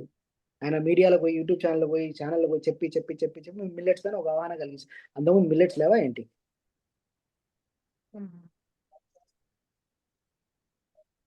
నిజంగా. Yeah! So, pyramids teacher society గాని, పత్రి గారు గాని ముఖ్యంగా పత్రి గారు ఆయన తెలిసిన ఆధ్యాత్మిక సత్యాల్ని అంటే ఆయనే చెప్పారు. నేను చాలా మార్కెటింగ్ బాగా చేశానని. నీ వీడియోలోనే చెప్పారు. నీతోనే చెప్పారు. 100% నువ్వు చేసే ఇంటర్వ్యూలోనే చెప్పారు. అవును. నేను మార్కెటింగ్ బా చేశాను. సో, ఆ క్రెడిట్ మాత్రం నేను తీసుకుంటాను అన్నారు సార్. 100% చేశారు. యాహ్! సో, పిరమిడ్ మాస్టర్‌లందరూ నిజంగా చెప్పాలంటే ఒక మంచి విషయాల్ని, సత్యాన్ని మార్కెటింగ్ చేయడంలో గొప్ప మాస్టరీ సాధించారని చెప్పుకోవచ్చు మనం ఈరోజు నిజానికి. యెస్ 100%. యాహ్! So, yeah! అన్న. ఇప్పుడు మరి ఇదే పరిస్థితుల్లో, ఇదే మనం అందరం ఇలా ముందుకు వెళ్తున్న ఈ తరుణంలో సో, అనుకోకుండా మన మీద చాలా రకాలైన నిందలు పడుతూ ఉంటాయి. హ్మ్. చాలా రకాలైన ఏమంటారు తెలియని ఏమంటారు వాటిని? నాకు అర్థమైంది. అది సహజం. నువ్వు అడిగే క్వెషన్ అర్థమైంది. జరుగుతా ఉంటాయి గదా! సో, వాటిని యాహ్! ఆఫ్‌కోర్స్ కొంతమంది తీసుకోరు. కొంతమంది తీసుకుంటారు. కానీ ఎలా పరిగణలోకి తీసుకోవాలి? సో, తీసుకోవాలా? తీసుకోవద్దా? మనకు అవసరమే లేదసలు. మనకేం హ్మ్. కావాలో అదే తీసుకోవాలి తప్ప మిగతా వాటితో మనకు పనిలా. కరెక్ట్. దాని గురించి ఆలోచించి బుర్ర వేడి చేసుకోవడం వేస్ట్. ఇప్పుడు అపనిందలనే ఓషోకి జరిగాయి, కృష్ణుడికి జరిగాయి. మన మహాభారతం చూస్తుంటే శిశుపాలుడు కృష్ణుడిని ఎంత తిడతాడో అసలు. అవును నువ్వు దొంగనా కొడుకువి, నువ్వు చీరలు ఎత్తుకపోయినావు, తర్వాత వెనకాల నుంచి పొడుస్తావు, నువ్వు వీనికి అబద్ధం చెప్తావు, వానికి అబద్ధం చెప్తావు అని కృష్ణుడు చేసినాయి, కృష్ణుడిని ఎన్ని తిడతాడో. అట్లా ఈ మధ్య హరహర మహాదేవ చూస్తుంటే శివుణ్ణి రతిదేవి తిట్టి శాపమే పెడతాయి పార్వతీకి అయితే. అట్లా చరిత్రలో గాంధీజీని తిట్టే వాళ్ళు ఉంటారు, మోడీని తిట్టే వాళ్ళు ఉంటారు, మిస్అండర్స్టాండింగ్ చేసుకునే వాళ్ళు ఉంటారు, సోక్రటీస్ ని మిస్అండర్స్టాండింగ్ చేసుకున్నారు, జీసస్ ని మిస్అండర్స్టాండింగ్ చేసుకొని చంపేశారు, దయానంద సరస్వతికి విషం ఇచ్చి చంపేశారు, సోక్రటీస్ ని కూడా చంపేశారు. అట్లా సత్యం వాడి సత్యం అర్థం చేసుకునే స్థాయిలో అందరు లేరు కాబట్టి ఖచ్చితంగా ఏదైనా మనం ఒక ఫేమస్ అయ్యి ఒక స్థాయికి వెళ్ళినప్పుడు అవన్నీ చాలా సర్వసాధారణం, ఎవరి మీదనైనా ఉంటాయి. దాన్ని మనం పెద్దగా పట్టించుకోవాల్సిన అవసరం లేదు, మన పని మనం చేసుకుంటూ వెళ్ళిపోవడం. ఎస్ మనం పర్సనల్ మాత్రం ఎవరిని దేన్ని పట్టించుకోవద్దు, దేన్ని తీసుకోవద్దు, అనుకో తీసుకోకుండా ముందుకు వెళ్ళిపోవడమే. ఓకే. ఎందుకంటే చరిత్ర చెప్పింది మనకి. ఈరోజు గాంధీని తిట్టుకునే ఎన్ని యూట్యూబ్ ఛానల్ ఈ మధ్య గాంధీని తిట్టుకుంటూ వీడియోలు రావట్లేదు, చూసావు? అవును చూసాను. మోడీని తిట్టుకుంటూ ఎన్ని యూట్యూబ్ ధ్రువరాతే లాంటి పెద్ద యూట్యూబరే మోడీని తిట్టుకుంటూ వీడియోలు చేశారు, చూసావా? చూసాను. అట్లా ఎవడి పర్సెప్షన్ అడుగుంటది, వాడి స్థాయిని బట్టి, వాడి అండర్స్టాండింగ్ ని బట్టి, వాడికి ఉన్న పరిధిని బట్టి వాడు అర్థం చేసుకుంటాడు ఆ విషయాన్ని, అంతే. అది చాలా సర్వసాధారణం. అందరూ మనం పర్ఫెక్ట్ గా అర్థం చేసుకోవాలి అని కూడా రూల్ ఏం లేదు, మనం కూడా ఎక్స్పెక్ట్ చేయకూడదు. వాడి జ్ఞాన స్థాయిని బట్టి వాడు అర్థం చేసుకుంటాడు. ఓకే అన్న, థ్యాంక్ యూ. సో ఓట్ ఇందు గారు. సో మీరు ఇంకా మన వాళ్ళు ఎవరైనా పార్టిసిపెంట్స్ ఎవరైనా ప్రశ్నలు అడగాలనుకుంటే తీసుకోండి. Thank you sir, Venkat sir. Thank so you. నౌకర్ గారు, అసలు నేను ఎక్స్పెక్ట్ చేయను ఆన్సర్స్ చెప్పారు. నిజంగా ఈరోజు ఏం అర్థమైంది నాకంటే, అనుభవ జ్ఞానం అంటే ఏంటో అర్థమైంది నిజంగా చెప్పాలంటే. Thank you, thank you. Yes. అంటే అందరి దగ్గర మేము విన్నది ఏంటి, అనుభవాలు ఇలా ఉంటాయి, నాకు ఈ ధ్యాన మార్గంలో ఇలా వచ్చాయి, నేను ధ్యానం చేస్తే ఇలా వచ్చాయి, సో అంతవరకు చెప్పుకుంటూ వస్తారు. కాకపోతే మీరు దగ్గరుండి గ్రహించిన విషయాలేంటి, సో ఇంత ఫ్యాక్ట్ గా, ఇంత ఫ్రాంక్ గా చెప్తా అన్నారు చూడండి. నేను ఫస్ట్ టైం చూడడం, వినడం కూడా. సో నేను వెంకట్ సార్ దగ్గర కూడా కొన్ని విషయాలు ఏవైతే తెలుసుకున్నానో, సో అవే మీ దగ్గర కూడా రిపీట్ అయ్యాయి, అవే నేర్చుకున్నాను. Thank you. నాకు అది అర్థమైంది. అనుభవ జ్ఞానం అంటే ఏంటి, అసలు ఎలా చెప్తారు వీళ్ళు, ఎలా గ్రహిస్తారు వీళ్ళు, సో వీళ్ళ వే ఆఫ్ పర్సెప్షన్ ఎలా ఉంది, నాకు అది అర్థమవుతూ వచ్చింది. అండ్ కంప్లీట్ మ్యాన్ గురించి, సో ఇది కంప్లీట్ మ్యాన్ అంటే ఇలా కంప్లీట్ అవుతూ వచ్చారని చెప్పకనే చెప్తూ వచ్చారు నాకు తెలిసి. ఇప్పుడైతే గనుక అంటే పత్రి గారు ఎలా కంప్లీట్ మ్యాన్ అయ్యారని నేను అడిగిన క్వశ్చన్ కి, సో మీరు నేను మళ్ళీ ఆ క్వశ్చన్ రిపీట్ చేయకుండానే మీరు చెప్తూ వచ్చారు ఇప్పుడు. సో ఇంకొక విషయం చెప్తాను, కంప్లీట్ మ్యాన్ అంటే నాకు విషయం గుర్తొస్తుంది. పత్రి గారు చాలా మంది ఏమనుకుంటారు అంటే, పత్రి గారు ధ్యానం కోసం అన్ని సాక్రిఫైస్ చేశారు అని మాట్లాడతారు. అవును. నేను దాన్ని ఒప్పుకోను. పత్రి గారు బ్యాలెన్స్ చేశారు అన్నింటిని. పత్రి గారు చెస్ ఆడేవాళ్ళు, ధ్యాన ప్రచారం చేస్తూనే చెస్ ఆడేవాళ్ళు, ధ్యాన ప్రచారం చేస్తూనే క్రికెట్ మ్యాచ్, ఏ క్రికెట్ మ్యాచ్ మిస్ అవ్వకుండా చూసేవాళ్ళు. ఓకే, ధ్యాన ప్రచారం చేస్తూనే నెలకు సినిమా చూసేవాళ్ళు, సినిమా థియేటర్కి వెళ్ళి. ధ్యాన ప్రచారం చేస్తూనే క్రికెట్ ఆడేవాళ్ళు, ధ్యాన ప్రచారం చేస్తూనే ఆయనకి ఇష్టమైన వంటలు వండుకొని తినేవాళ్ళు, ధ్యాన ప్రచారం చేస్తూనే ఆయనకి ఇష్టమైన పుస్తకాలు చదివేవాళ్ళు, ధ్యాన ప్రచారం చేస్తూనే బుక్లు కరెక్షన్ చేసేవాళ్ళు. అట్లా పత్రి గారు లైఫ్ ని బ్యాలెన్స్ చేసుకుంటూ వచ్చారు. ధ్యాన ప్రచారం చేసుకుంటూనే ఫ్రెండ్స్ ని కలిసేవాళ్ళు, ధ్యాన ప్రచారం చేసుకుంటూనే ఫ్యామిలీతో టైం స్పెండ్ చేసేవాళ్ళు కొంతవరకు. అట్లా ఆయన బ్యాలెన్స్ చేశారు అన్ని. టెన్నిస్ ఆడేవాళ్ళు, సరదాగా నవ్వేవాళ్ళు, నవ్వించేవాళ్ళు. దట్ ఈస్ కంప్లీట్నెస్ అంటే అదే. అన్ని రసాలు, నవరసాలు పండించాడు. నవరసాల్లో బీభత్సం చూపించేవాడు, చూపించేవాడు, ప్రేమ చూపించేవాడు, దయ చూపించేవాడు, జాలి చూపించేవాడు, అన్ని రసాలు ఉండేవాడు. అది కంప్లీట్ మ్యాన్ అంటే అది. అన్ని కళలు, ఫ్లూట్ నేర్చుకున్నాడు, సంగీతం అంటే ఇష్టం, సంగీతం వినేవాడు, సంగీతం వాయించేవాళ్ళు. That is the completeness.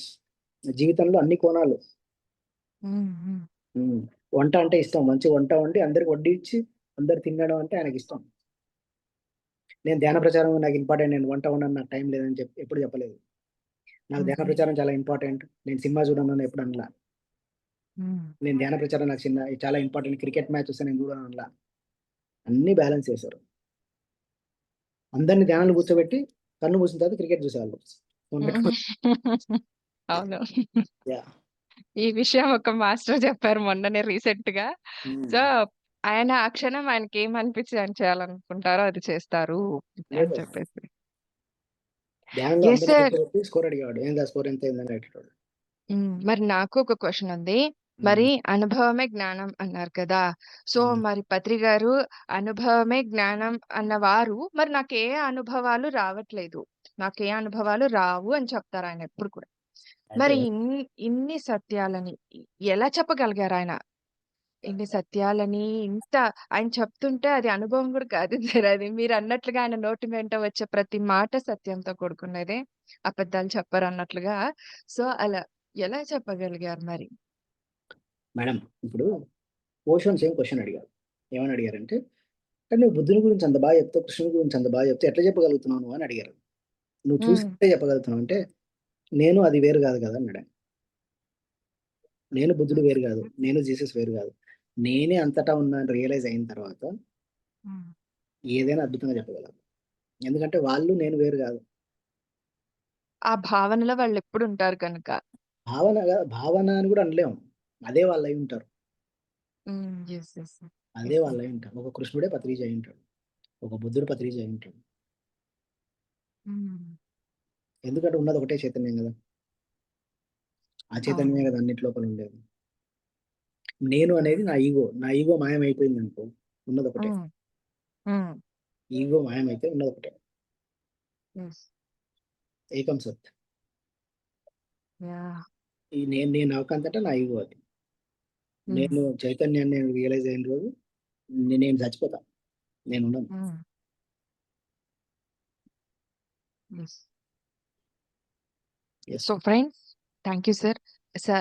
ఇంకా ఎవరైనా అడుగుతారేమో చూద్దాం మరి. సో, ఫ్రెండ్స్ ఇంకా సార్‌తో ఎవరైనా మాట్లాడతారా? ఇంకా సార్‌ని అడగాల్సిన విషయాలు ఇంకేమైనా ఉన్నాయా? అడగండి. Thank sir you. నమస్తే. నమస్తే. ఓకే. కంటిన్యూ. కంటిన్యూ. ధనా గారు మాట్లాడండి. ఆహ్, సార్ నమస్తే పారిజాత సార్. నమస్తే మేడం. ఆ! చెప్పండి. చాలా అద్భుతం అసలు క్లాస్. ఎన్ని చక్కటి విషయాలంటే చాలా జ్ఞానంతో కూడిన విషయాలు. చాలా చక్కగా చెప్పారు సార్ అసలు. Thank you. నిజంగా ఎన్ని మాటలు ఎన్ని అంటే అన్ని తెలిసినా మళ్ళీ ఏసుకున్నట్టుగా చాలా మంచి విషయాలు చాలా కొన్ని దాంట్లకి మనం అనుకుంటాం సార్ దగ్గర నో కామెంట్స్, నో జడ్జ్‌మెంట్ అనేదాన్ని ఎక్కువగా అందరూ మైండ్‌లో తీసుకుంటారు. నిజంగా అది చెప్పాలా లేదా అనేది ఎవరికైనా ఉంటది. చెప్తే మనం కంప్లెయింట్ ఇస్తున్నామా? లేకపోతే దాన్ని మనం అది జేస్తున్నామా అనేది. మీరు ఈరోజు జెప్పారు జూడండి. నిజంగా అది మనకు ఆహ్, ఒక గొప్ప విషయం చాలా మందికి గూడా. అంటే దాంట్లో ఎవ్వరు గూడా ఏమనుకునేవాళ్ళు, మనం కంప్లెయింట్‌లు ఇస్తున్నాము, లేదంటే జడ్జ్‌మెంట్ జేస్తున్నాము ఇలా అనేది ఉండేది. కానీ ఇన్ఫర్మేషన్ అనేది మీరు ఎంత ఇప్పుడు మేడం చక్కగా వివరించి ఎగ్జాంపుల్ చెప్తా. ఇప్పుడు నా గుండె ఊడిపోయిందనుకుందాం. ఓకే.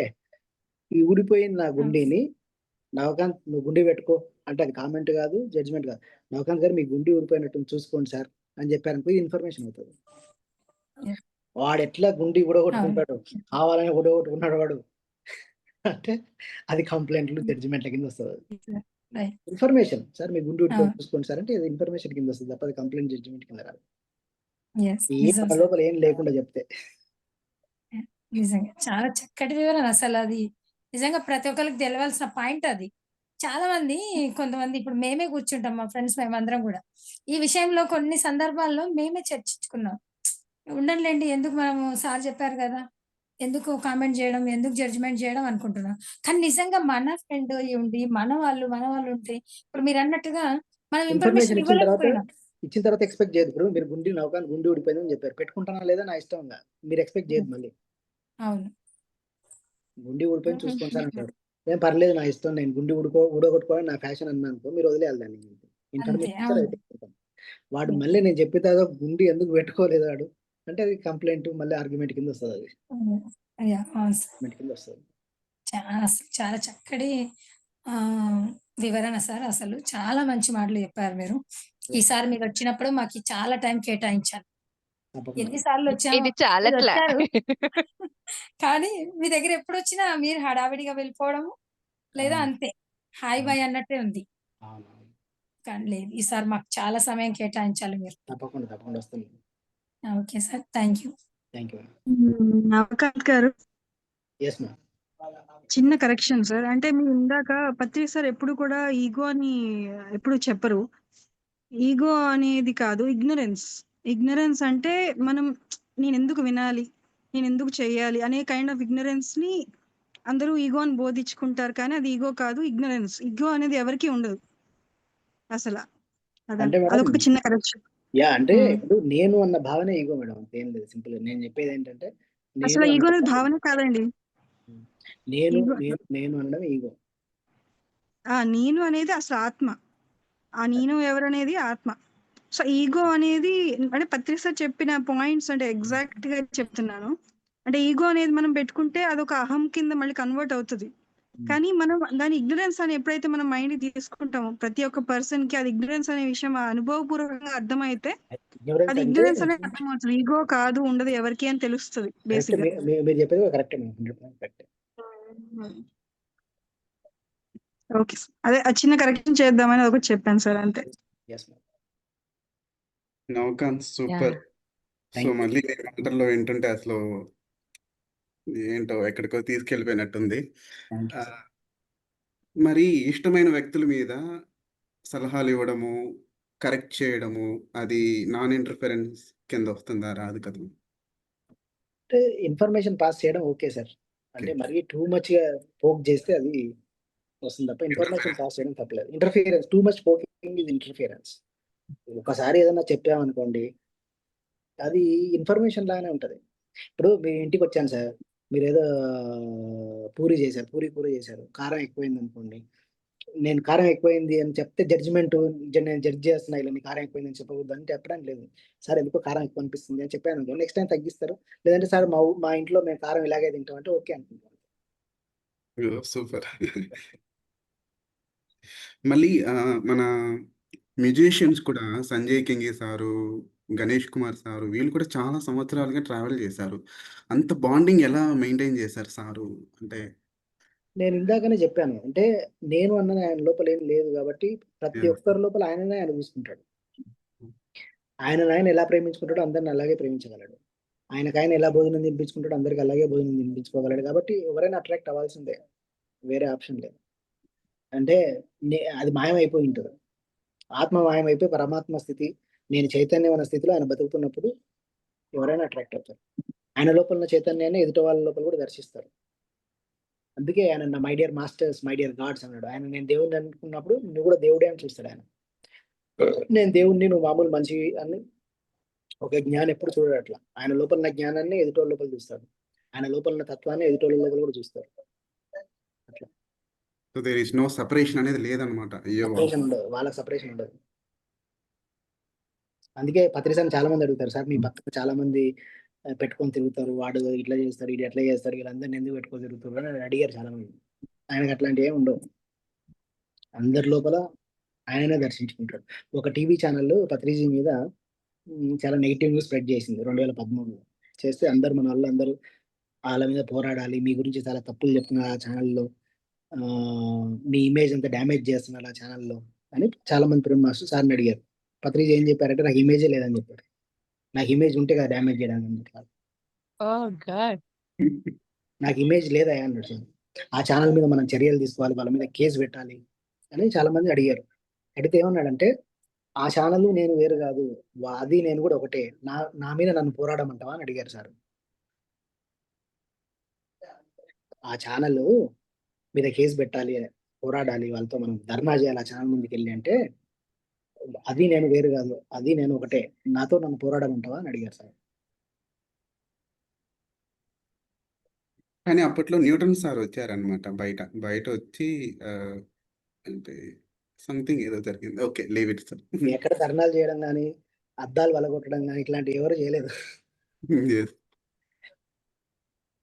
సార్. వద్దని చెప్పారు. ఆయన కాము 6 నెలలు మౌనంలో ఉన్నాడు. Okay, correct. యాహ్! అంటే అది నేను సూపర్. వేరు కాదు, ఆ ఛానల్ నేను వేరు కాదు, రెండు ఒకటే అన్నాడు ఆయన. హ్మ్. అంటే ఒక మనిషిలో నేను వేరు కాదు, వారు వేరు కాదు అని అనుకోవడం అదే గ్రేట్ విషయం. అంటే ఛానెల్‌ని కూడా ఆయన అలా చూడడం అనేది యెస్ సార్ అది. ఇదైతే భిన్నంగానే ఉంది. ఇప్పుడు అంటే ఒక ఛానెల్ అనేది ఒక వస్తువు టైప్‌లో కదండీ సార్. దాన్ని కూడా ఆయన అలా చూడటం అంటే అవును, అందులో కూడా చైతన్యం ఉంటది కదా. హ్మ్. హ్మ్. ఒక కుర్చీలో చైతన్యం లేదా, ఒక ఫోన్‌లో చైతన్యం లేదా, ఒక చెట్టులో చైతన్యం, హ్మ్.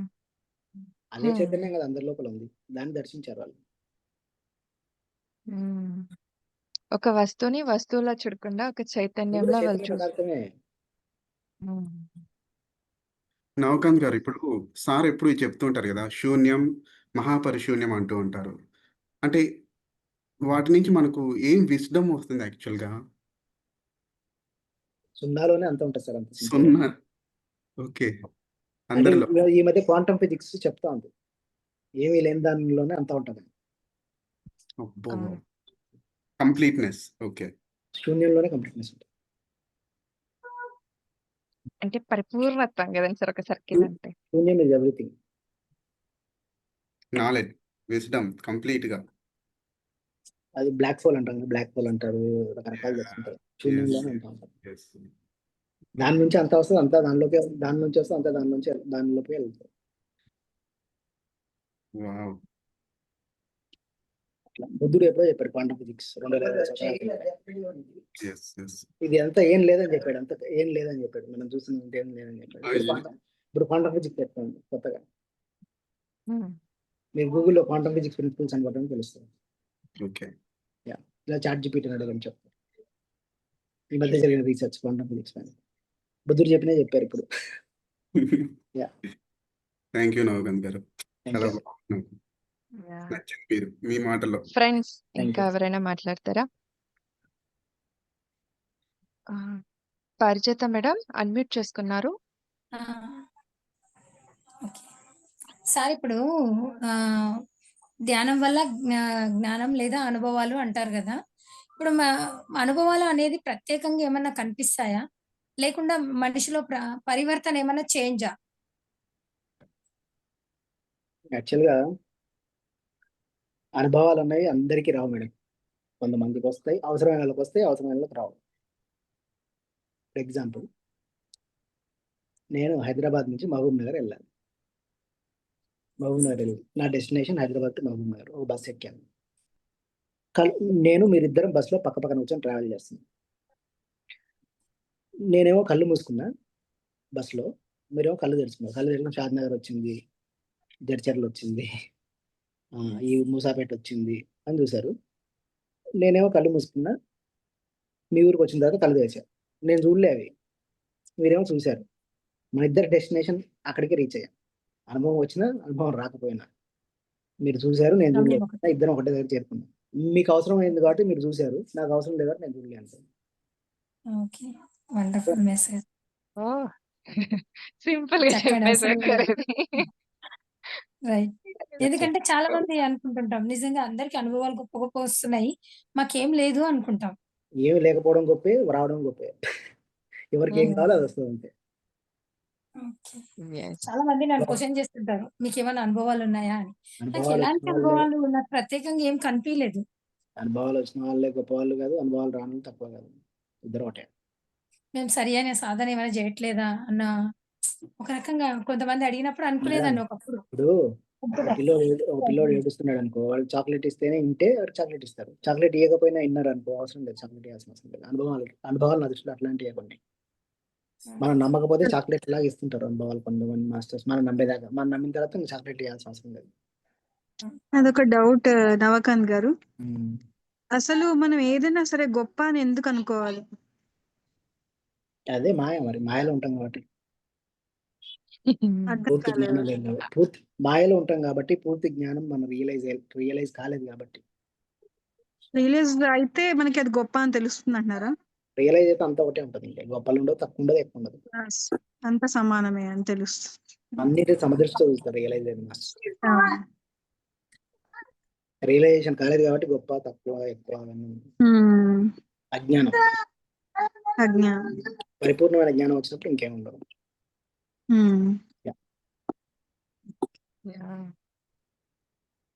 ఫ్రెండ్స్ ఇంకా ఇంకొకటి నవకాంత్ గారు, పత్రి సార్ ఎప్పుడు ఫ్రెండ్షిప్ గురించే ఎక్కువ చెప్తారు. లవ్ అనే పదం అసలు కంప్లీట్ గా పక్కన పెట్టేస్తారు. అంటే ఏంటి అక్కడ ఉద్దేశం సార్కి? యాక్చువల్గా లవ్ అన్న పదాన్ని చెడగొట్టారు అందరూ. ఆ, పాత్రి సార్ లవ్ అన్న పదాన్ని చెడగొట్టి అది లవ్ అంటే ఏదో ఇద్దరు మధ్యలో ఫిజికల్ బంధం అను, తర్వాత అదేదో ఇద్దరు లవర్స్ మధ్యలో జరిగే బంధం అను దాన్ని చెడగొట్టి వాడేశారు. అందుకే పత్రి సార్ ఫ్రెండ్షిప్ అన్న దానికి హైయెస్ట్ వాల్యూ ఇచ్చారు, దాన్ని తీసి పాడేశారు. ఆ పదం చెడిపోయింది కాబట్టి ఫ్రెండ్షిప్ అన్న పదం యాడ్ చేశారు. ఓకే. అంటే ఆల్రెడీ మన సబ్ కాన్షియస్ మైండ్ లవ్ అంటే ఇది అని ఒక ఫిక్స్ అయి ఉంటుంది సూపర్. కాబట్టి ఆయన ఫ్రెండ్షిప్ యాడ్ చేశారు. ఫ్రెండ్షిప్ అంటే నన్ను నువ్వు అర్థం చేసుకో, నేను నిన్ను అర్థం చేసుకోను, నాకు ఏం కావాలో నువ్వు ఇస్తావు, నీకేం కావాలో నేను ఇస్తాను. అది ఎమోషనల్ అయి ఉండొచ్చు, ఏమైనా అయి ఉండొచ్చు. Super answer, thank you. చాలా అసలు మంచి విషయం, అసలు ఎంత క్లారిటీ ఇందులో. సూపర్. నిజానికి ప్రేమ అంటే నిజంగా ఏదో మనం పక్క వాళ్ళని ప్రేమిస్తున్నామంటే ఏదో తప్పుగా అనుకుంటారు, మన మైండ్ కానీ లో అది కాదు నిజంగా చిన్నప్పటికీ మీరు. ఫీడ్ చేశారు. అవును, ఇప్పుడు చాలా మంది ఒకే దానికి వాడుకున్నారు, కానీ ఎన్ని రకాల ప్రేమలో తల్లి ప్రేమ ఉంది. టక్కున పారిజాతం మేడం మిమ్మల్ని ప్రేమిస్తున్నా అంటే వేరే రకంగా అర్థం చేసుకుంటారు టక్కున. అవును అవును. మీరు నాకు మంచి ఫ్రెండ్ అన్నారు అనుకో, ఓకే, ఆ, సమాజం yes. అట్లా ఫీడ్ అయిపోయింది ఆల్రెడీ. అవును. Yes. మాట Right. అంటే కన్వే చేసినా కూడా ఆ విషయంలో మటుకు తప్పుగానే అర్థం చేసుకుంటారు సార్ నిజంగా అయితే. Yes. Yeah. అవును. అందుకే Excellent. Friendship is the highest word అని ఆయన ఫ్రెండ్షిప్ యాడ్ చేశారు. వావ్. ప్రతి దాంతో ఫ్రెండ్షిప్, వృక్షంతో ఫ్రెండ్షిప్, జంతువులతో ఫ్రెండ్షిప్, నేచర్ తో ఫ్రెండ్షిప్, మనుషులతోనే కాదు జంతువులతో కూడా ఫ్రెండ్షిప్, చెట్టుతో ఫ్రెండ్షిప్, సకల సృష్టితో ఫ్రెండ్షిప్ అని చెప్పారు. Yes sir. సార్ ఇక్కడ నాది ఒక క్వశ్చన్ ఏంటంటే మీరు ఇందాక చెప్పారు వెంకట్ గారు అడిగినప్పుడు మూవీ గురించి తీస్తే ఎలా ఉపయోగపడుతుంది, ఎలా ఈ సొసైటీలోకి వెళ్తే ఈ సిరీస్ ఎలా వెళ్తే చెప్తే మీరు చక్కగా వివరించారు. మరి ఒక బుక్ చదివితే కొంతనే అర్థమవుతుంది, మూవీ ద్వారా అయితే ఇంకా ఇంపాక్ట్ అవుతుంది, ఒక ఎఫెక్టివ్ గా కూడా చెప్పొచ్చు అని చెప్పేసి. Yes. మరి మనం చెప్తున్నది పత్రి గారి గురించి అవునా? సో మరి మీరు పత్రి గారిని చాలా దగ్గరగా చూసిన వారిలో మీరు కూడా ఒకరు కదా. మరి ఇంకా ఏం చూడాలనుకుంటున్నారు మూవీ ద్వారా? ఇది మేజర్ క్వశ్చన్ అన్నమాట. ఇది చాలా మంది నాకు Yeah. నేను వెళ్ళి అడిగినప్పుడు మూవీకి సపోర్ట్ చేయమని అడిగినప్పుడు సో ఈ క్వశ్చన్ నాకు రైజ్ అవుతుంటది. ఆల్రెడీ 80% తెలుసు పత్రిక గారు అంటే ఏంటో తెలుసు, పత్రిక గారిని ఇంత దగ్గరగా మేము చూసాము, ఇంకా మూవీ ద్వారా చూసేది ఏముంటుంది అనేది చాలా మంది క్వశ్చన్ చేశారు నన్ను. Yeah. సో మీ మాటల్లో అయితే పత్రి గారితో ఎగ్జాంపుల్ సాయిబాబా, ఇప్పుడు షిరిడి సాయిబాబా అన్నారు. షిరిడి సాయిబాబా శిష్యులు మాల్సాపతి అని, శ్యామ అని, ఇంకో 10 మంది ఉన్నారు. ఆ 10 మంది జీవిత చరిత్రలు చదివితే కనుక షిరిడి సాయిబాబా గురించి ఇంకా మనకు పూర్తిగా అర్థమవుతుంది. అంటే పర్సెప్షన్స్. ఇప్పుడు పత్రి గారిని నేను ఒక పర్సెప్షన్ లో అర్థం చేసుకున్నాను నా సాయిని బట్టి. డాక్యుమెంటరీలో ఈ సీనియర్ మాస్టర్లు అందరూ వాళ్ళ పర్సెప్షన్స్ వాళ్ళు అర్థం చేసుకునే విధానం అన్ని చెప్తారు. కాబట్టి ఇంకా మనకి ఎక్కువ క్వాలిటీగా, ఎక్కువ క్లారిటీగా అర్థం అవడానికి స్కోప్ ఉంది. ఎందుకంటే నాకు పత్రి గారికి జరిగిన సంఘటనలు కొన్ని మాత్రమే, వేరే వాళ్ళకి పత్రి గారికి జరిగిన కొన్ని సంఘటనలు జరిగింటాయి, వేరే వాళ్ళకి పత్రి గారికి కొన్ని సంఘటనలు జరిగింటాయి. ఆ సంఘటనల ద్వారా వాళ్ళు జ్ఞానం నేర్చుకుంటారు, నా సంఘటనల ద్వారా నేను జ్ఞానం నేర్చుకుంటా. నా సంఘటన ద్వారా నేను జ్ఞానం నేర్చుకున్నాను తప్ప సాయి కుమార్ రెడ్డికి పత్రిజీకి జరిగిన సంఘటన మధ్యలో జ్ఞానం నేను నేర్చుకోలేదు. వాళ్ళ మధ్యలో జరిగింది ఆయన దీనిలో చెప్పడం వల్ల ఆ జ్ఞానం నేను కూడా నేర్చుకుంటాను. వెంకటికి పత్రి గారికి మధ్యలో జరిగిన జ్ఞానం సంభాషణ వేరు, ఆ జ్ఞానం ఆయన తీసుకున్నది వేరు, అది నాకు తెలియదు. పూర్తిగా అర్థం చేసుకోవాలి అంటే ఆయనతో పాటు జర్నీ చేసిన అందరితో ఉన్న అనుభవాలన్నీ మనం తెలుసుకుంటే అప్పుడు పూర్తిగా అర్థం చేసుకోగలుగుతాం ఒక మనిషి. ఇంకా పూర్తిగా మన సబ్జెక్ట్ అర్థమవుతుంది. ఇప్పుడు నాకు అర్థమైంది నా పర్సెప్షనే, నాకు అర్థం కాని పర్సెప్షన్లు చాలా ఉంటాయి. ఎక్సలెంట్. కాబట్టి నా పత్రిజీ నేను 27 ఏళ్ళలో తిరిగాను, నాకు మొత్తం అర్థమైందంటే నేను మొత్తం ఆయన జీవితాంతం ఆయనతో 24 గంటలు లేను కదా. అవును కదా, అవును 24 గంటలు లేను కదా.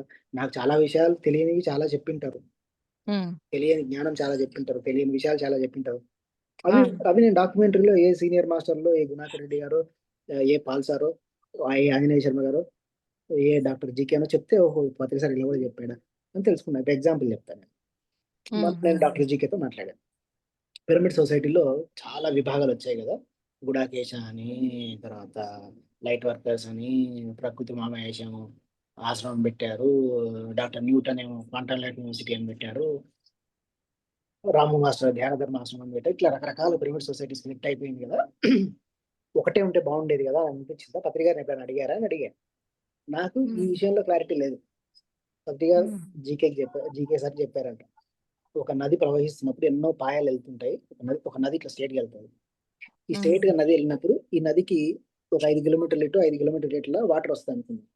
ఓకే, ఇదే నదికి 50 కిలోమీటర్ల దూరంలో కూడా పొలాలు ఉంటాయి. అప్పుడు ఏం చేయాలి? పాయ స్ప్లిట్ అవుతుంది. ఇట్లా ఒక 20 కిలోమీటర్లు పాయ వెళ్తుంది. వెళ్తే ఆ 20 కిలోమీటర్లలో ఉండే పంటలు కూడా పండుతాయి. కొంచెం ముందుకు వెళ్ళిన తర్వాత ఇంకో పాయ ఇట్లా స్ప్రెడ్ అవుతుంది. స్ప్రెడ్ అయితే అక్కడ ఉన్న ఇంకొక 20-30 కిలోమీటర్ల పాయ స్ప్రెడ్ అవుతుంది నదికి. అక్కడ ఉన్న భూములు కూడా పండుతాయి. అట్లా పిరమిడ్ సొసైటీ అనేది ఒక నది అయితే ఇవన్నీ పాయలు, వీటన్నిటి వల్ల సమాజానికి ఉపయోగం ఉంది అని చెప్పారు. ఈ అండర్స్టాండింగ్ నాకు జీకే గారు పత్రిక గారికి చెప్తే ఆయన నాకు చెప్పారు. ఈ విషయం నాకు తెలియదు.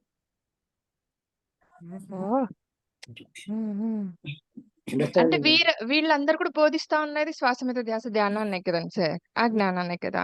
సో మీరు అన్నట్లుగా అందరికీ కూడా కావాలి కదా, ఒకరి ద్వారానే ఏది కాదు. ఒక్కొక్కరు ఒక డైమెన్షన్ లో చెప్తారు. ఓషో డైమెన్షన్ లో మాట్లాడతారు, మహావీర్ ఇంకో డైమెన్షన్ లో చెప్తారు. ఒకటే సత్యం అంటే ఎవరికి ఏది అర్థమవుతుందో అర్థం అవుతుంది.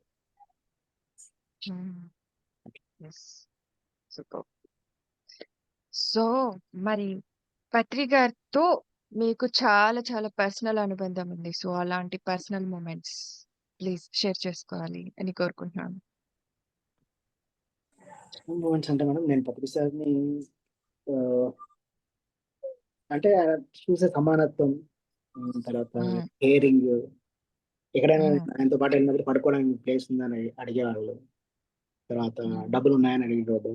అట్లా అన్ని రకాలుగా కేర్ తీసుకునేవాడు. తర్వాత ఆయన దగ్గర టైం మేనేజ్మెంట్, సమయస్ఫూర్తి అంటే ఒకటి చెప్తాను ఒక ఇన్సిడెంట్. నేను పత్రిక సార్ కలిపి యూపీలో 3 days తిరగాలి.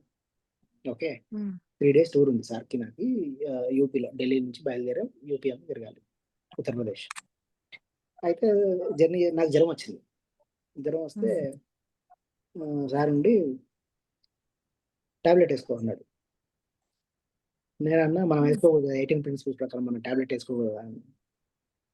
పత్రిక సార్ ఏం చెప్పారంటే, నువ్వు నాతో పాటు 3 days ట్రావెల్ చేయాలి, నీకు రెస్ట్ తీసుకొని ధ్యానం చేసే టైం ఉంటే ఖచ్చితంగా నేను చెప్పాను టాబ్లెట్ వేసుకోమని. నీకు రెస్ట్ తీసుకొని ధ్యానం చేసే టైం లేదు కదా, మనం 3 రోజులు తిరగాలి కదా, ఏం పర్లేదు వేసుకో అన్నాడు. అంటే అది సమయస్ఫూర్తి, అది కామన్ సెన్స్. అది నీకు ఖచ్చితంగా ఇంట్లో కూర్చొని ధ్యానం చేసే టైం ఉంటే వద్దు, కూర్చొని తగ్గించుకో, ధ్యానం చేసుకోండి. మనం 3 days తిరగాలి, షెడ్యూల్ ఫిక్స్ చేసుకుని తిరగమన్నాడు. అంటే నాకు భరించే శక్తి లేదేమో, అందుకే చెప్పాడు. ఆయనకు భరించే శక్తి ఉంటే భరిస్తాడు. అట్లా కామన్ సెన్స్ అన్నది. మన స్థితి మన పరిస్థితి. మమ్మల్ని ఎవరైనా ఈ క్వశ్చన్ అడిగినా మాకు కూడా ఆన్సర్ ఇవ్వచ్చు, అలా చెప్పారనమాట మాకు ఇప్పుడు. అప్పుడు చెప్పాడు, 3 days జర్నీ, కంటిన్యూస్ జర్నీ చేయాలి, తిరగాలి. నువ్వు జ్వరంతో దగ్గుకుంటూ తుమ్ముకుంటూ జ్వరంతో ఈడ్చుకుంటూ ఏం తిరుగుతావు, వేసుకో పర్లేదు. ఇంట్రెస్ట్ కూడా రాదు మనకు అట్లా అక్కడ తిరగడానికి, ఆ వర్క్ చేయడానికి. పర్లేదు అన్నాడు. అట్లా అట్లా చాలా సూక్ష్మమైన విషయాలు ఇవన్నీ, సూక్ష్మమైన విషయాలు. తర్వాత ఆయన ప్రతిరోజు చెప్పారు, నేను ఈరోజు ఎంతమందిని ఆనంద పెట్టాను అని ప్రతిరోజు చెక్ చేసుకుంటా అని చెప్పారు. ఆయన మాటల ద్వారా, ఆయన ఫుడ్ వండి పెడితే ఆయన ఆనందిస్తాడు, అన్న వడ్డించి అందరు తింటా ఉంటారు.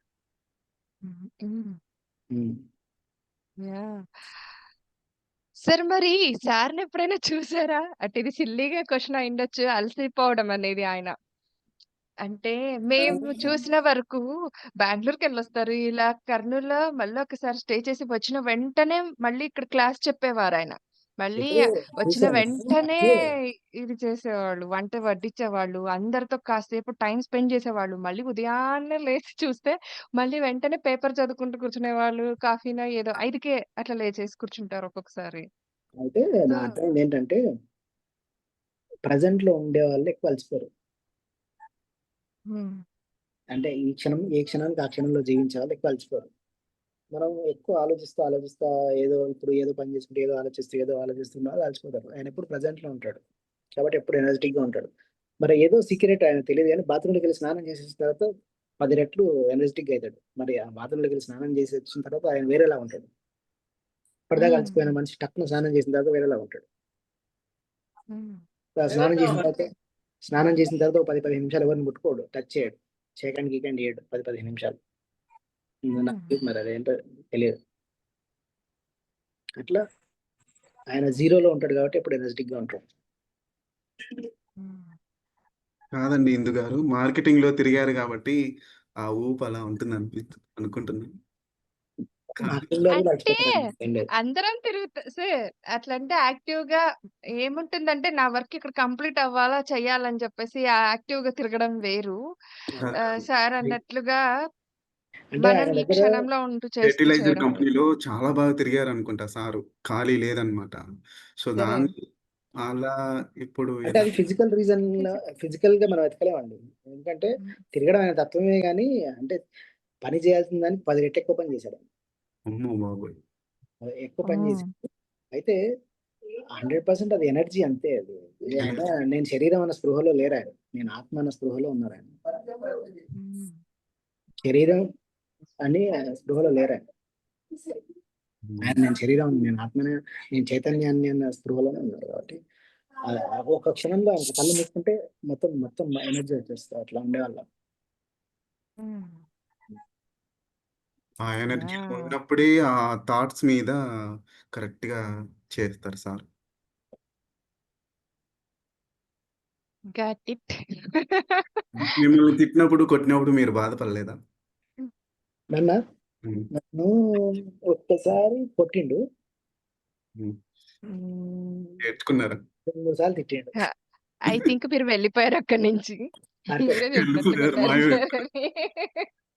మీరే చెప్పారు ఇంటర్వ్యూలో. ఒకసారి మాత్రం కొట్టాడు. ఒకసారి నేను పాట రాసుకుని పోయాను, పిరమిడ్ పార్టీ పైన. నేను రైటర్ని, సాంగ్ రాసుకుని పోయాను. పోతే అన్ని తప్పులు, నేను తప్పులు రాస్తాను అన్ని. అవన్నీ చూసి ఏంద్రా ఇన్ని తప్పులు రాసినది అని ఫటాఫట కొట్టాను.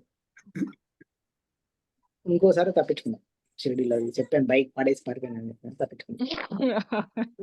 తిట్టడం కూడా అప్పుడప్పుడు పడతా, తిట్టడం భలే స్మార్ట్గా తిడతాడు. నేను నీ నుంచి ఇది ఎక్స్పెక్ట్ చేయలేదంటాడు. నేను నీ నుంచి ఎక్స్పెక్ట్ చేయలేదంటాడు.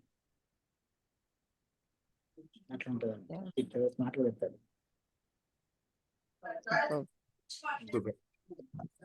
అది ఉంటాయి అందరికి, ఆయనతో పాటు తిరిగిన అందరికీ ఉంటాయి తిట్లు, కొట్టడాలు, అందరికీ ఉంటాయి.